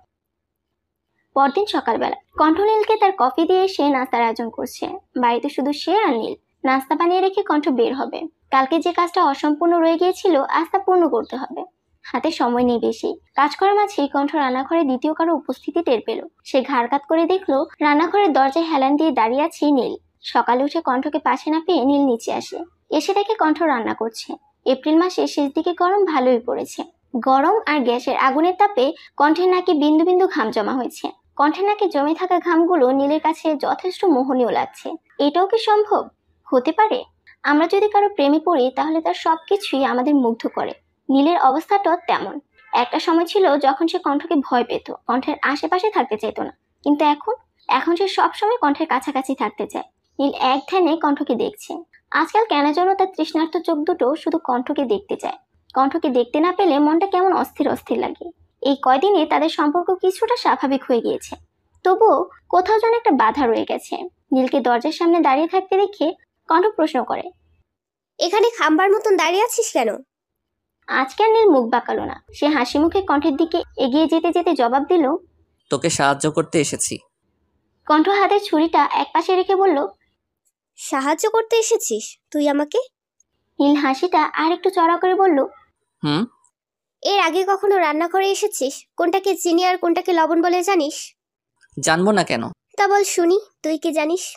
শোন, যেটা আমার মতো মিষ্টি সেটা চিনি, আর যেটা তোর মতন তিতা আর নোনতা সেটা হচ্ছে লবণ। নীলের কথা শুনে কণ্ঠ কটমট দৃষ্টিতে তাকালো নীলের দিকে। কণ্ঠের এমন চাহনিতে নীলের মনের মধ্যে এক প্রকার ভয়ের সুনামি বয়ে গেল। সে কয়েকটা শুকনো ঢুক গেলে মেকি হাসি দিয়ে বলল, আই এম জাস্ট জোকিং। তোকে এখানে কেউ জামকি প্যাডেন্টকে উপস্থাপন করতে বলে নাই, তাই নিজের খাটিয়া ঝুঁক নিজের কাছে রাখ। আচ্ছা ঠিক আছে, রাখলাম। এবার দে, আমি সবজি কেটে দিচ্ছি। পারবি না তুই, শুধু শুধু হাত টাট কেটে রক্তারক্তি কাণ্ড হবে একটা, আর আমি তা চাই না। কণ্ঠের কথায় নীল একটু ভাব নিয়ে বলল, don't under estimate the power of a common man. তোর কোনো ধারণা নেই আমি ঠিক কি করতে পারি। দে ছুরি, আর গাজর দিয়ে আমি কাটছি। দেখ নীল, আমার এমনিতেই অনেক কাজ পড়ে আছে, প্লিজ আমার কাজ আর বাড়াস না, আর বিরক্তও করিস না, যা এখান থেকে, আমাকে কাজ করতে দে। নীল কোনো কথা না বলে কণ্ঠের হাত থেকে ছুরিটা নিয়ে সবজি কাটতে লাগলো। কণ্ঠ কিয়ৎক্ষণ নীলের দিকে তাকিয়ে থেকে রুটির আটা গুলতে লাগলো। মিনিট দুয়েক বাদে নীল আমতা করে বলল, কণ্ঠ আমি যাই, বুঝলি? আমার একটা গুরুত্বপূর্ণ কাজ আছে, তুই কাজ কর, আমি যাই। কণ্ঠ আটার ডো বানাতে বানাতে বলল, আচ্ছা যা। নীল রান্নাঘরের দরজা ক্রস করতে শোনা গেল কণ্ঠের চিৎকার। নীল! কণ্ঠের চিৎকারে নীলের পাজোড়া থেমে গেল। কণ্ঠ হন্তদন্ত হয়ে নীলের সামনে আসলো। হাত দেখি তোর। হাত? হাত কেন দেখবি? কিচ্ছু নেই হাতে। কুচি কুচি করে কেটে বুড়িগঙ্গায় ভাসাবো আমি, ইডিয়েট। কণ্ঠ নীলের হাত টেনে সামনে নিয়ে আসলো। হাত কেটে গেছে অনেকটুকু। রক্তে নীলের সাদা টি শার্ট রক্তবর্ণ ধারণ করেছে। কণ্ঠ নীলের দিকে কটমট দৃষ্টিতে তাকালো। নীল মেকি হাসি দিয়ে বলল, কিছু হয়নি, একটুই কেটেছে। কণ্ঠ কোনো কথা না বলে নীলের হাত দিয়ে স্যাভলন দিয়ে পরিষ্কার করে মলম লাগিয়ে ব্যান্ডেজ করে দিল। নাস্তা বানানোর শেষে কণ্ঠ টেবিলে খাবার সাজিয়ে নীলকে ডেকে দিল। নীল কোনো কথা না বলে ভদ্র ছেলের মতন রুটি আর সবজি খেয়ে রুমে চলে গেল। নীল যাওয়ার পর কণ্ঠ সবকিছু গুছিয়ে রুমে গেল। গিয়ে দেখলো নীল গভীর ঘুমে। নীলকে ঘুমন্ত অবস্থায় দেখে বাঁকা হাসলো কণ্ঠ। সরি নীল, তোর খাবারে ঘুমের মেডিসিন দিয়েছিলাম। তুই জেগে থাকলে আমি আমার কাজে যেতাম কি করে? তবে প্রমিস, তুই জাগার আগেই চলে আসবো। হ্যাভ এ সুইটস ডিল হানি। নীলের মাথায় আলতো হাত বুলিয়ে কণ্ঠ চলে গেল। রাফাতকে একটা চেয়ারে বেঁধে রাখা হয়েছে। চেয়ারে অনেকগুলো তার জুড়ে দেওয়া হয়েছে। বর্তমানে রাফাতের কোনো জ্ঞান নেই। কণ্ঠ একটা চেয়ার নিয়ে রাফাতের মুখে বরাবর বসে শৈবালকে বলল রাফাতের জ্ঞান ফেরাতে। শৈবাল এক বালতি পানি এনে রাফাতের মুখের উপর ঢেলে দিল। রাফাত ধরফড়িয়ে উঠল। কি খবর মিস্টার রাফাত শিকদার? সাজেকে কেমন ঘুরলেন? কে আপনি, আর আমাকে এখানে কেন নিয়ে আসা হয়েছে? এখানে মূলত মানুষকে তাদের কাজের পুরস্কার দিতে নিয়ে আসা হয়। আপনাকে যখন আনা হয়েছে তখন আপনাকেও পুরস্কার দেওয়া হবে। এটা কেমন পুরস্কার, আর আমাকে এমন করে বেঁধে কেন রেখেছেন? আমার কাছে সময় নেই বেশি, তাই সোজাসুজি বলছি, নীলের সাথে কি শত্রুতা আপনার? নীল? কে নীল? নীল নামের কাউকে আমি চিনি না। দেখ, আমি এখনই মাথা গরম করতে চাচ্ছি না, তাই যা জিজ্ঞেস করছি তার সোজা সাপটা উত্তর দে। সত্যি বলছি, আমি নীল নামের কাউকে চিনি না। যদি না চিনিস তাহলে তোর সো কল্ড প্রেমিকার সাথে মিলিত হয়ে ওর বিরুদ্ধে ষড়যন্ত্র কেন করেছিলি? প্রেমিকা? কে প্রেমিকা? নীরাকে চিনিস? নীরা ফারাবি চিনিস? না, আমি কাউকে চিনি না। কণ্ঠ এবার কোনো কথা না বলে শৈবালকে কিছু ইশারা করলো। সাথে সাথে শৈবাল গিয়ে দেওয়ালে থাকা একটা সুইচে টিপ দিল। তৎক্ষণাৎ চেয়ার সহ রাফাত কেঁপে উঠল। যন্ত্রণায় রাফাত চিৎকার করে উঠল। কিছুক্ষণ পর শক অফ করা হলো। এবার মনে পড়েছে নীরাকে? আর তার সাথে মিলে কেন নীলের বিরুদ্ধে ষড়যন্ত্র করেছিস বল? হাঁপাতে হাঁপাতে রাফাত উত্তর দেয়, টাকার জন্য। টাকার জন্য? না, বিশ্বাস হলো না। সত্যি বলছি, টাকার জন্যই এমন করেছিলাম। আমার টাকার অনেক দরকার ছিল, তাই নীরাকে বলেছিলাম নীলকে 6 মাসের জন্য বিয়ে করতে। 6 মাস পর ওদের ডিভোর্স হয়ে গেলে নীরা ওর কাবিনের টাকা সহ আরো এক্সট্রা 15 লাখ টাকা পেত, আর আমরা ওই সকল টাকা নিয়ে ইউএস শিফট করতাম। আমাকে কি তোর এতই বোকা বলে মনে হয়? তুই বলবি টাকার জন্য নীলের বিরুদ্ধে ষড়যন্ত্র করেছিস, আর আমি তা বিশ্বাস করব? টাকা তো তোর বাপের কম নেই, আর নীরার বাপেরও না। তাহলে অন্যের টাকায় এত লোভ কেন? দেখ, এমন কিছু বল যাতে করে আমি তোর কথা বিশ্বাস করতে পারি। বিশ্বাস করতে সহজ হয়। বল বল, তাড়াতাড়ি বল। রাফাত এবার একটু চেঁচিয়ে বলল, বললাম তো, সব টাকার জন্য করেছি। তুই আসলেই ভালো কথার মানুষ না। শৈবাল, অন দ্য সুইচ। আবারও রাফাতের পুরো শরীরে কারেন্টের ঝটকা লাগালো। রাফাত ব্যথায় চোখ মুখ খিচিয়ে নিল। আমাকে এর চেয়ে বেশি কঠোর হতে বাধ্য করিস না। আমি কতটা ভয়ঙ্কর হতে পারি তোর কোনো ধারণা নেই। তাই তোর জন্য ভালো এটাতেই হবে তুই সব সত্যিটা বলে দে। রাফাত বারবার একই কথা হারাচ্ছে, সে টাকার জন্য এসব করেছে। এর বেশি এক অক্ষরও এগুচ্ছে না। দেখ রাফাত, এটা আমিও জানি, তুইও জানিস, শুধু টাকার জন্য তুই এমনটা করিসনি। আর নীরা, ওকেও তুই ব্যবহার করেছিস। কেন এসব করেছিস ফটাফট বলে দে। যত তাড়াতাড়ি তুই সত্যিটা বলবি ততই তোর জন্য মঙ্গল হবে। রাফাত মুখে কুলু পেটে বসে আছে। রাফাতকে চুপ থাকতে দেখে শৈবাল আবারও সুইচ অন করলো, আর সাথে সাথে রাফাতের শরীরে কারেন্টের জোরকা ঝটকা লাগাল। কণ্ঠ ব্রুকুচকে শৈবালের দিকে তাকিয়ে বলল, তোমাকে বলেছিলাম। সরি ম্যাম, আসলে হারামি মুখ খুলছিল না তাই। তাই বলে 24/7 আওয়ার একই থ্রাপে অ্যাপ্লাই করবা? Sorry ma'am. ইটস ওকে শৈবাল, আমি কিছু মনে করিনি, তবে পরের বার থেকে খেয়াল রাখবা। এবার রাফাতের দিকে তাকিয়ে বলল, তো মিস্টার রাফাত শিকদার, আপনি মুখ খুলবেন না তাই তো? রাফাত নিশ্চুপ। তবে আমি অন্য পন্থা অবলম্বন করছি।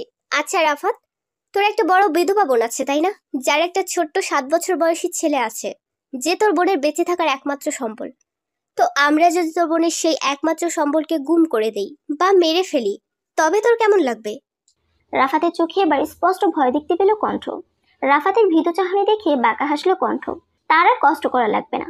এবার রাফাত নিজে গড় গড় করে সব বলে দেবে। একটা মানুষকে শারীরিকভাবে আঘাত করে যতটা দুর্বল করা যায়, মানসিকভাবে আঘাত করে এর চাইতে কয়েক গুণ বেশি দুর্বল করা যায়। কণ্ঠ একবার বাঁকা চোখে রাফাতের দিকে তাকিয়ে কাউকে একটা ফোন করলো।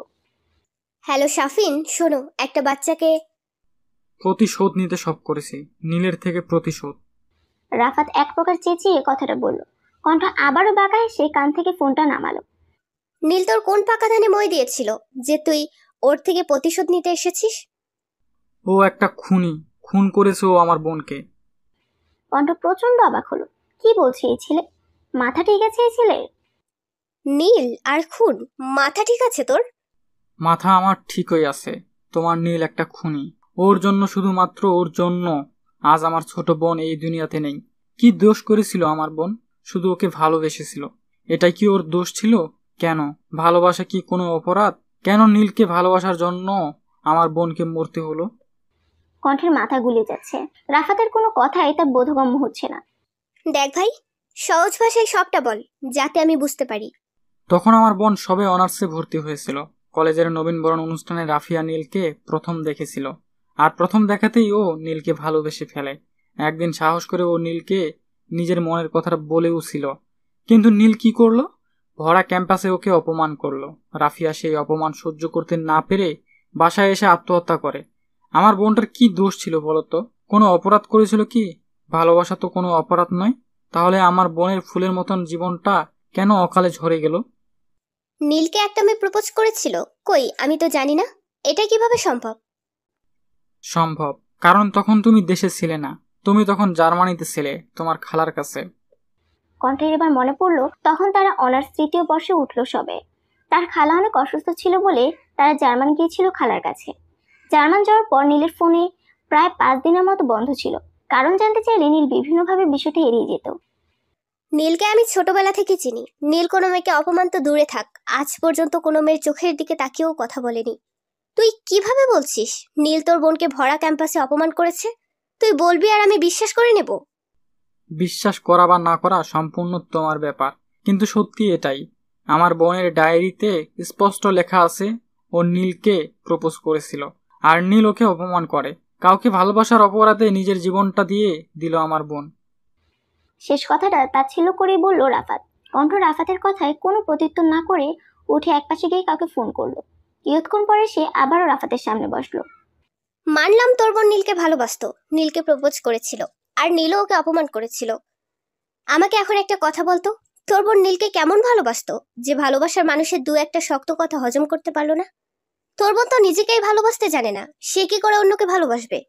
নীল ওকে প্রত্যাখ্যান করেছে বলে কি tata bye bye on the sky হয়ে যেতে হবে? এতে কি তোর বোনের ভালোবাসা পূর্ণতা পেল? কি লাভ হলো মরে গিয়ে? আত্মহত্যা কখনোই কোনো সমস্যার সমাধান হতে পারে না। তোর বোন কি পারতো না মুভ অন করতে? আর তুই অপমানের কথা বলছিস? এমন হাজারটা অপমান সহ্য করে নীল, তাই বলে কি সে নিজের জীবন দিয়ে দেয়? আগে নিজেকে ভালোবাসতে জানতে হয়। যে নিজেকে ভালোবাসতে জানে না, সে অন্যের ভালোবাসার অধিকার রাখে না। কণ্ঠ একটু দম নিয়ে বলল, আমাকে একটা কথা বল, নীলের সাথে বিয়ে হলে, বিচ্ছেদ হলে তো নীলের বিশেষ কোনো ক্ষতি হতো না, আর তাদের এতটা বদনামও হতো না। কারণ আমাদের পুরুষতাত্ত্বিক সমাজে বিবাহ বিচ্ছেদ হলে দোষটা মেয়েদের ঘাড়ে এসেই পড়ে, ছেলেদের দোষ কেউ দেখে না। তাহলে কি আন্ডার প্ল্যান করেছিলিস তুই? কণ্ঠের কথায় রাফাত হাসলো। রাফাতকে হাসতে দেখে ব্রু কুঁচকালো কণ্ঠ। ওরে দাঁত কেলানো বাঞ্ছারাম, দাঁত কেলানো বন্ধ করে বল। নীলার সাথে একবার নীলের বিয়ে হলে ওর পথে বসা ছাড়া কোনো উপায় ছিল না। কেন রে? নীরা কি নীলের বাড়ির সব চেয়ার আর সোফা নিলামে তুলতো? তোমরা হয়তো জানো না, নীলের বাবা গত বছর নতুন একটা দলিল করেছেন। সেখানে তিনি নিতুকে দিয়েছেন নিজের 50% প্রপার্টি, আর 50% দিয়েছেন নীলের বউয়ের নামে। মানে যে নীলের বউ হবে সে নীলের বাবার 50% প্রপার্টির মালিক হবে। এসবের কিছু নীল বা তার মা জানে না। নীলের বাবা খুব গোপনে কাজটা করেছেন। নীলের সাথে নীরার বিয়ে হলে নীরা সেই 50% প্রপার্টির মালিকিন হতো, আর নীরার থেকে প্রপার্টি নেওয়া কোনো ব্যাপার ছিল না আমার জন্য। কণ্ঠ অবাক হয়ে রাফাতের কথা শুনল। নীলের বাবা যদি গোপনে কাজটা করে, তুই জানলি কি করে? নীলের বাবা যখন উকিলের সাথে কথা বলছিল তখন আমি শুনে নিয়েছিলাম। আরে পাচ্ছিলিস তুই? ছি, এসব ভালো না, জানিস না? আর নীরা, ওকে কেন ব্যবহার করেছিস? ও আমার প্রেমে পাগল ছিল, আমার সব কথা বিনা প্রশ্নে শুনতে রাজি ছিল। আর আমার প্ল্যানে এমন একজনকেই আমি খুঁজছিলাম, আর পেয়েও গেলাম। ও তো শুধু আমার প্ল্যানের একটা গুটি ছিল মাত্র। কণ্ঠ কিছু বলতে যাবে তখন টুং করে কণ্ঠের ফোনে SMS আসে। SMS-টা ওপেন করতেই কণ্ঠের ঠোঁটের কোণে হাসি ফুটে উঠল। কণ্ঠ ফোনটা রাফাতের সামনে ধরে বলল, তোর বোন নীলকে নয়, নিলয়কে ভালোবাসতো। ডায়েরিতে নীল লেখার কারণ হলো রাফিয়া ভালোবেসে নিলয়কে নীল বলে ডাকতো। ওদের 7 মাসের সম্পর্ক ছিল। নিলয় তোর বোনকে নীলকে প্রপোজ করার ডেয়ার দিয়েছিল। ডেয়ার অনুযায়ী রাফিয়া নীলকে প্রপোজ করে, আর নীল তা প্রত্যাখ্যান করে। ক্যাম্পাসের মাঠে প্রত্যাখ্যান করায় নিলয় তোর বোনকে অনেক কথা শোনায়। তোর বোন কিন্তু সে কারণে আত্মহত্যা করেনি। রাফাত ব্রুকোচকে তাকিয়ে আছে কণ্ঠের দিকে। তোর বোন গর্ভবতী ছিল, আর বাচ্চাটা নিলয়ের ছিল। নিলয় সুন্দর করে সেই বাচ্চাকে অস্বীকার করে, আর তোর বোনকে জানায় তাই বলে অপমান করে। নিলয়ের ব্যবহারে রাফিয়া ভেঙে পড়ে। তোদের কাছে জবাব দেওয়ার ভয়ে সে আত্মহত্যা করে। রাফাত ফ্যালফ্যাল করে তাকিয়ে আছে কণ্ঠের দিকে। কণ্ঠের একটা কথাই তার কানে বাজছে, রাফিয়া গর্ভবতী ছিল। নিলয়ের বর্তমান অবস্থা জানিস কি? রাফাত অস্পষ্ট সুরে বলল, কি? ওর গত বছর HIV ধরা পড়েছে। অবস্থা তেমন ভালো না, যে কোনো দিন তোর বোনের কাছে চলে যেতে পারে। রাফাত নিষ্পলক চোখে তাকিয়ে আছে। আশেপাশে কিছুই তার মাথায় ঢুকছে না। এবার বল, তোকে কি শাস্তি দেওয়া চাই? আমার নীল তো তোর 14 পুরুষের কোনো ক্ষতি করেনি, তবুও যে নীলের ক্ষতি করতে উঠে পড়ে লেগেছিস, এখন তোর কি করব আমি? রাফাত এবারও কোনো উত্তর দিল না। রাফাতের থেকে কোনো উত্তর না পেয়ে কণ্ঠ শৈবালকে ইঞ্জেকশন আনতে বলল। শৈবাল রাফাতের শরীরে ইঞ্জেকশন পুশ করতে গেলে রাফাত মুখ খুলে, এটা কিসের ইঞ্জেকশন? এটা দিলে তুই প্যারালাইজড হয়ে যাবি। রাফাত ভীত নজরে তাকালো কণ্ঠের দিকে, অস্পষ্ট সুরে বলল, এমনটা করো না, করো না এমনটা। আমার কিছু হলে আমার বোন আর বোনের বাচ্চাকে কে দেখবে? ওদের যে আমি ছাড়া কেউ নেই। বলে রাফাত আবারও কণ্ঠের দিকে করুণ দৃষ্টিতে তাকালো। কণ্ঠ রাফাতের করুণ চাহনি দেখে আলতো হেসে বলল, চিন্তা করিস না, এটাই কম ডোজ। জাস্ট 7 দিন প্যারালাইজড হয়ে থাকবি, 8ম দিন থেকে নর্মাল হয়ে যাবি।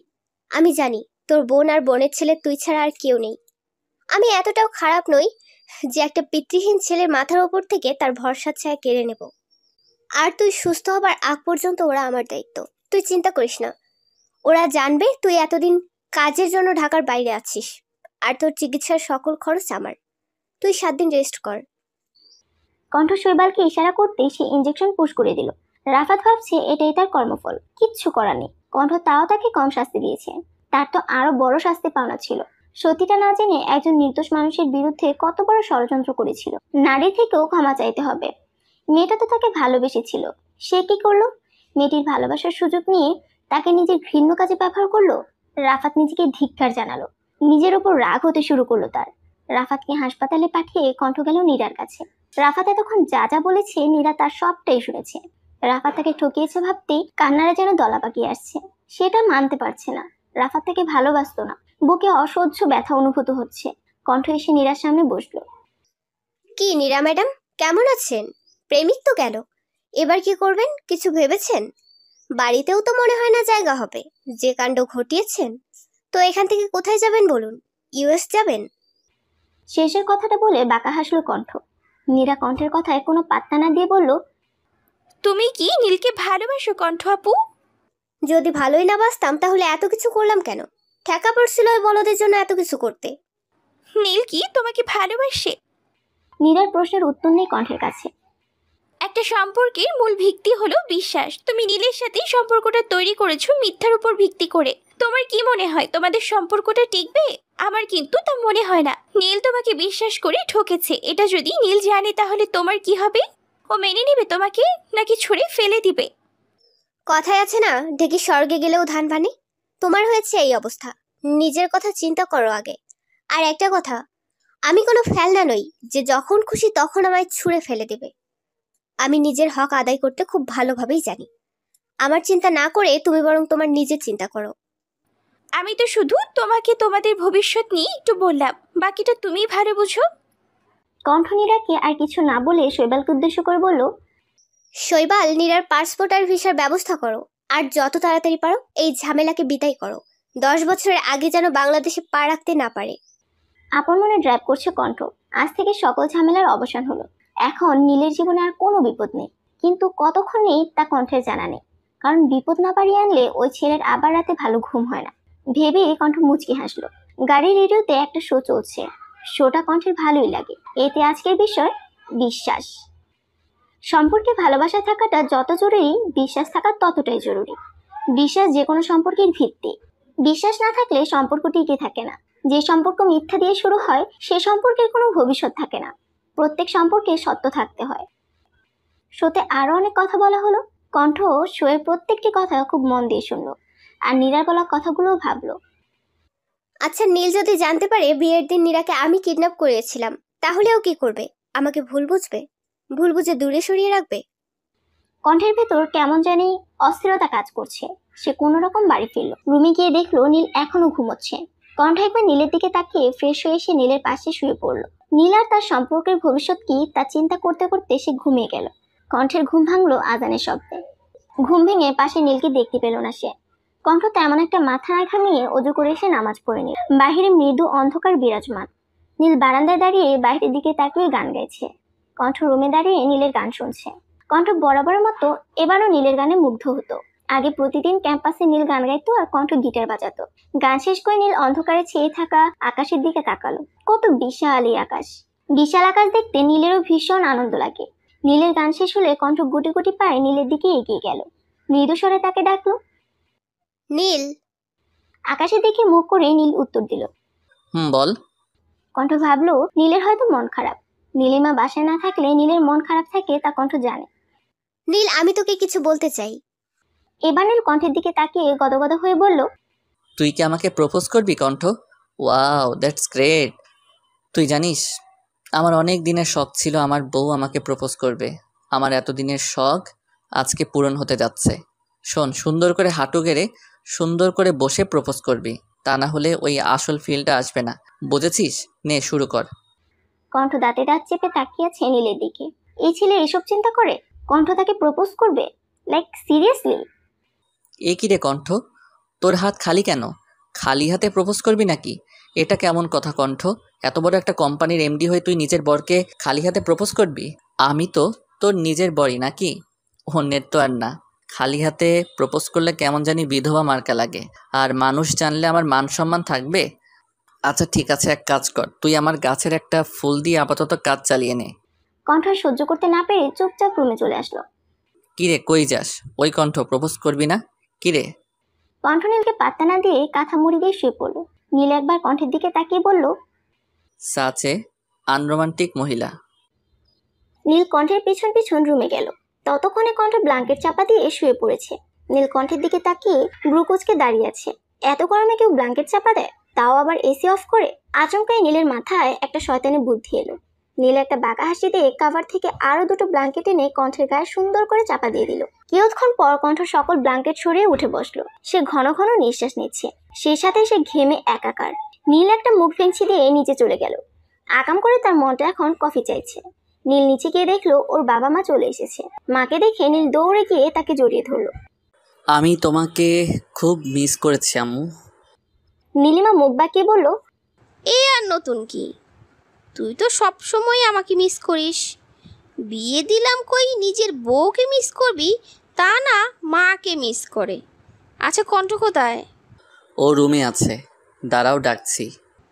না থাক, টাকার দরকার নেই, ফ্রেশ হয়ে আয়, তারপর না হয় দেখা করব। ঠিক আছে যাও। রাতে পুরো পরিবার একসাথে খাবার খেলো, আড্ডা দিল। নিতু তো নিজের কথা ঝুড়ি খুলে বসেছে। পরদিন সকালবেলা সবাই নাস্তার টেবিলে বসে ধীরে সুস্থে নাস্তা করছে। শুধু নীল একটু ব্যতিক্রম। সে তাড়াতাড়ি করে কিছু খেয়ে গুরুত্বপূর্ণ কাজ আছে বলে বেরিয়ে আসলো। পার্কিং এ এসে নীল কণ্ঠের গাড়ির সামনে দাঁড়ালো। মিষ্টি হেসে কণ্ঠের গাড়ির সাথে কিছুক্ষণ একান্তে সময় কাটালো। অতঃপর শয়তানি হাসি দিয়ে নিজের গাড়িতে আরাম করে বসলো। কিয়ৎক্ষণ পর দূর থেকে কণ্ঠকে আসতে দেখে নিজের ফোনটা কানে ধরে কারোর সাথে কথা বলার অ্যাক্টিং করতে লাগলো। কণ্ঠ পার্কিং এ এসে নীলকে গাড়িতে বসে থাকতে দেখে ভ্রু কুঁচকালো। এ তো অনেক আগেই বেরিয়েছিল, এখনো যায়নি কেন? কণ্ঠ নীলকে বিশেষ পাত্তা না দিয়ে নিজের গাড়িতে বসলো। প্রথমে গাড়ি স্টার্ট হলো, কিন্তু চললো না।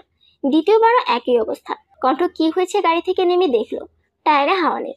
যা বাবা, এটা কখন হলো? কাল রাতেও তো ঠিক ছিল।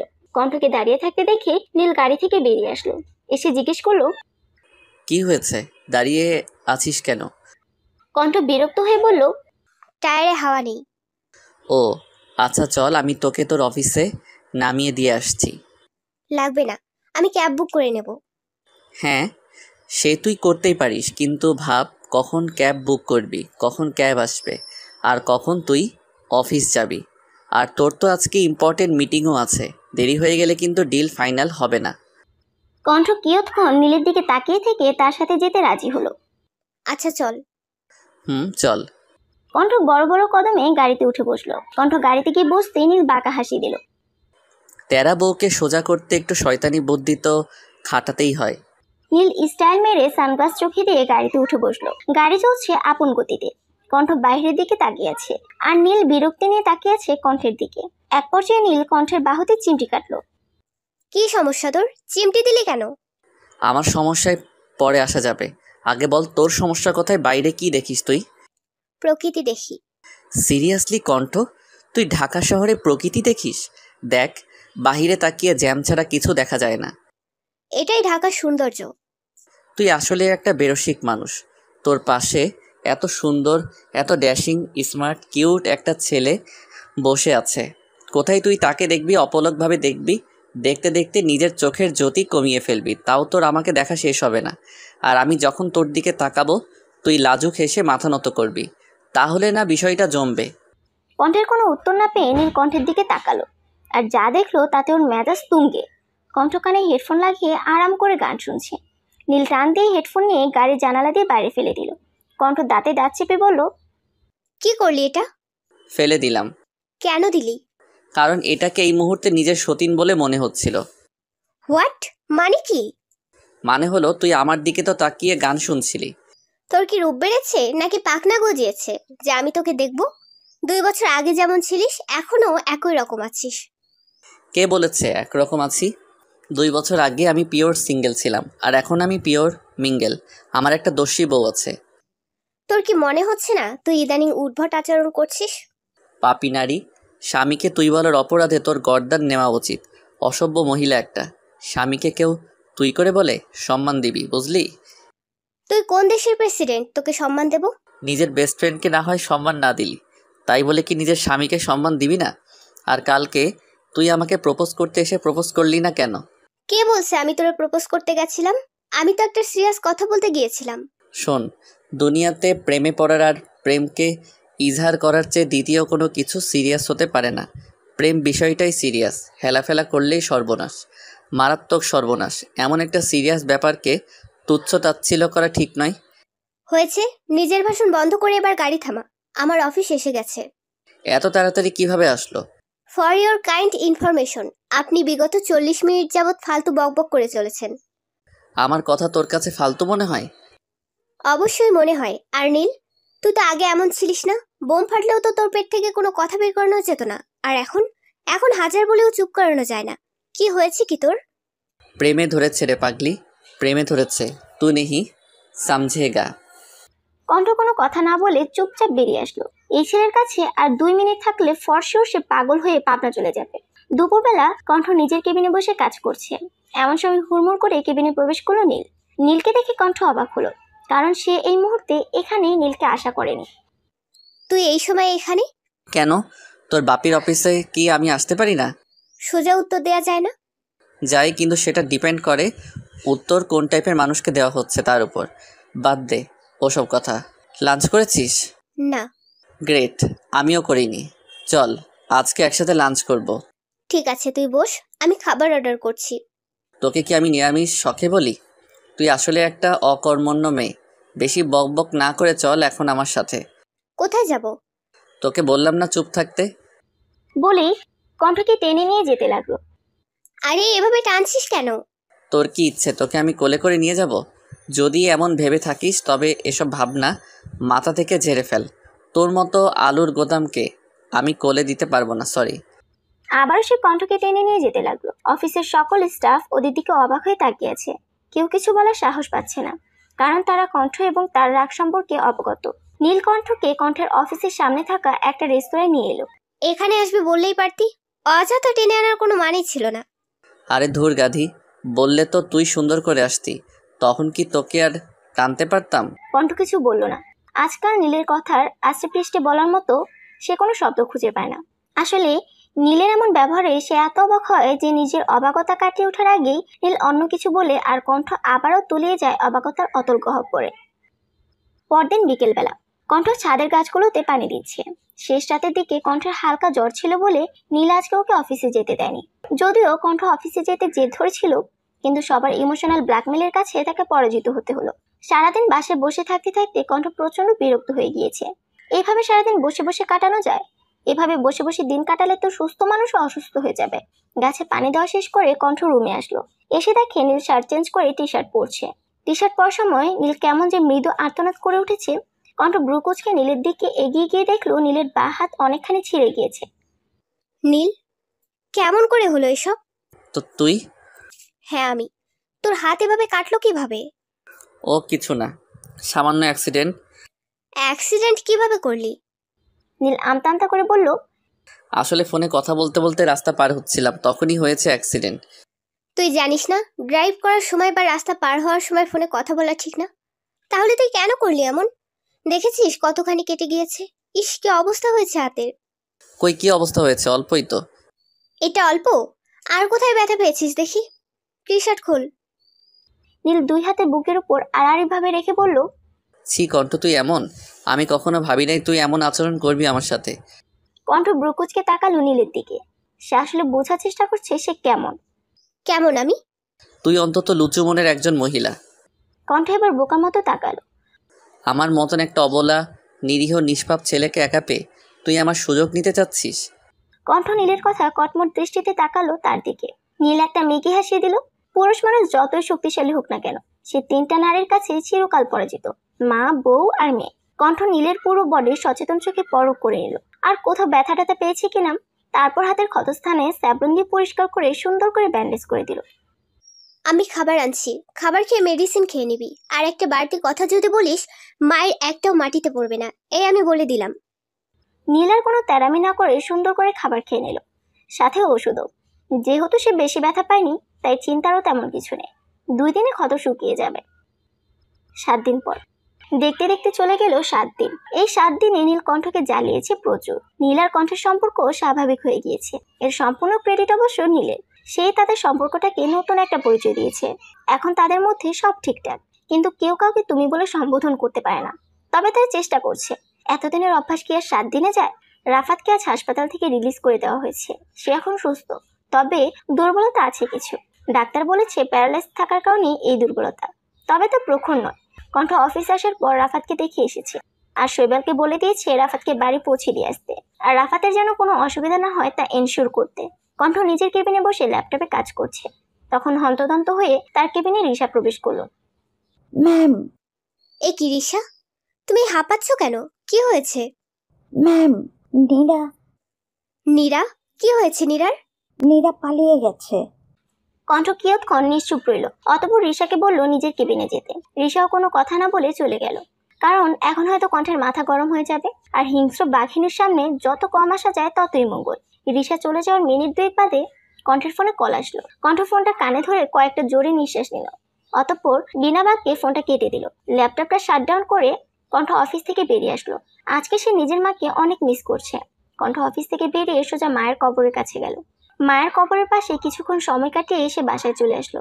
কিছুই ভালো লাগছে না তার, মাথাটা ফাঁকা ফাঁকা লাগছে, সেই সাথে ভয়, মূল্যবান কিছু হারানোর ভয়।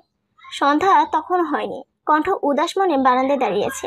যদিও তার মতন শক্ত মেয়ের উদাসীনতা মানায় না, তবুও আছে উদাস। তার দৃষ্টি বিশাল আকাশে। আকাশে মেঘ জমেছে, সেই সাথে মেঘ জমেছে তার মনেও। কণ্ঠ যখন উদাস চিত্তে মেঘলা আকাশ দেখতে ব্যস্ত, তখন গেট দিয়ে প্রবেশ করে নীলের গাড়ি। চুল আর শার্ট এলোমেলো হয়ে আছে। শার্টের এক হাতা কোনোই অব্দি কোটানো, আর এক হাতা কবজি পর্যন্ত আছে। নীল রুমে এসে দেখলো কণ্ঠ রুমে নেই। সে চেঁচিয়ে কণ্ঠকে ডাকলো। কণ্ঠ ছোট ছোট কদম ফেলে রুমে আসলো। নীলের চোখ দুটো অস্বাভাবিক লাল হয়ে আছে। কণ্ঠ আলতো কণ্ঠে জিজ্ঞেস করলো, নীল, তুই কি রেগে আছিস? নীল এবার কণ্ঠের দিকে পূর্ণ দৃষ্টি নিক্ষেপ করলো। না, সমস্যা নাই, তুই রাগ কর। রাগ কি আমার বাপদাদার সম্পত্তি নাকি যে তুই হতে পারবি না? নীল ফুসফুস করে কয়েকটা নিঃশ্বাস ফেললো। আমার জন্য 1 কাপ চা নিয়ে আয়। কিন্তু তুই তো চা। কণ্ঠকে কিছু বলতে না নিয়ে নীল খুব জোরে কণ্ঠের নাকে কামড় বসালো। কিয়ৎক্ষণ ছেড়ে দিল। কি করলি কি তুই? আমার নাকে কেন কামড় দিলি? চা নিয়ে আয়, তারপর বলছি।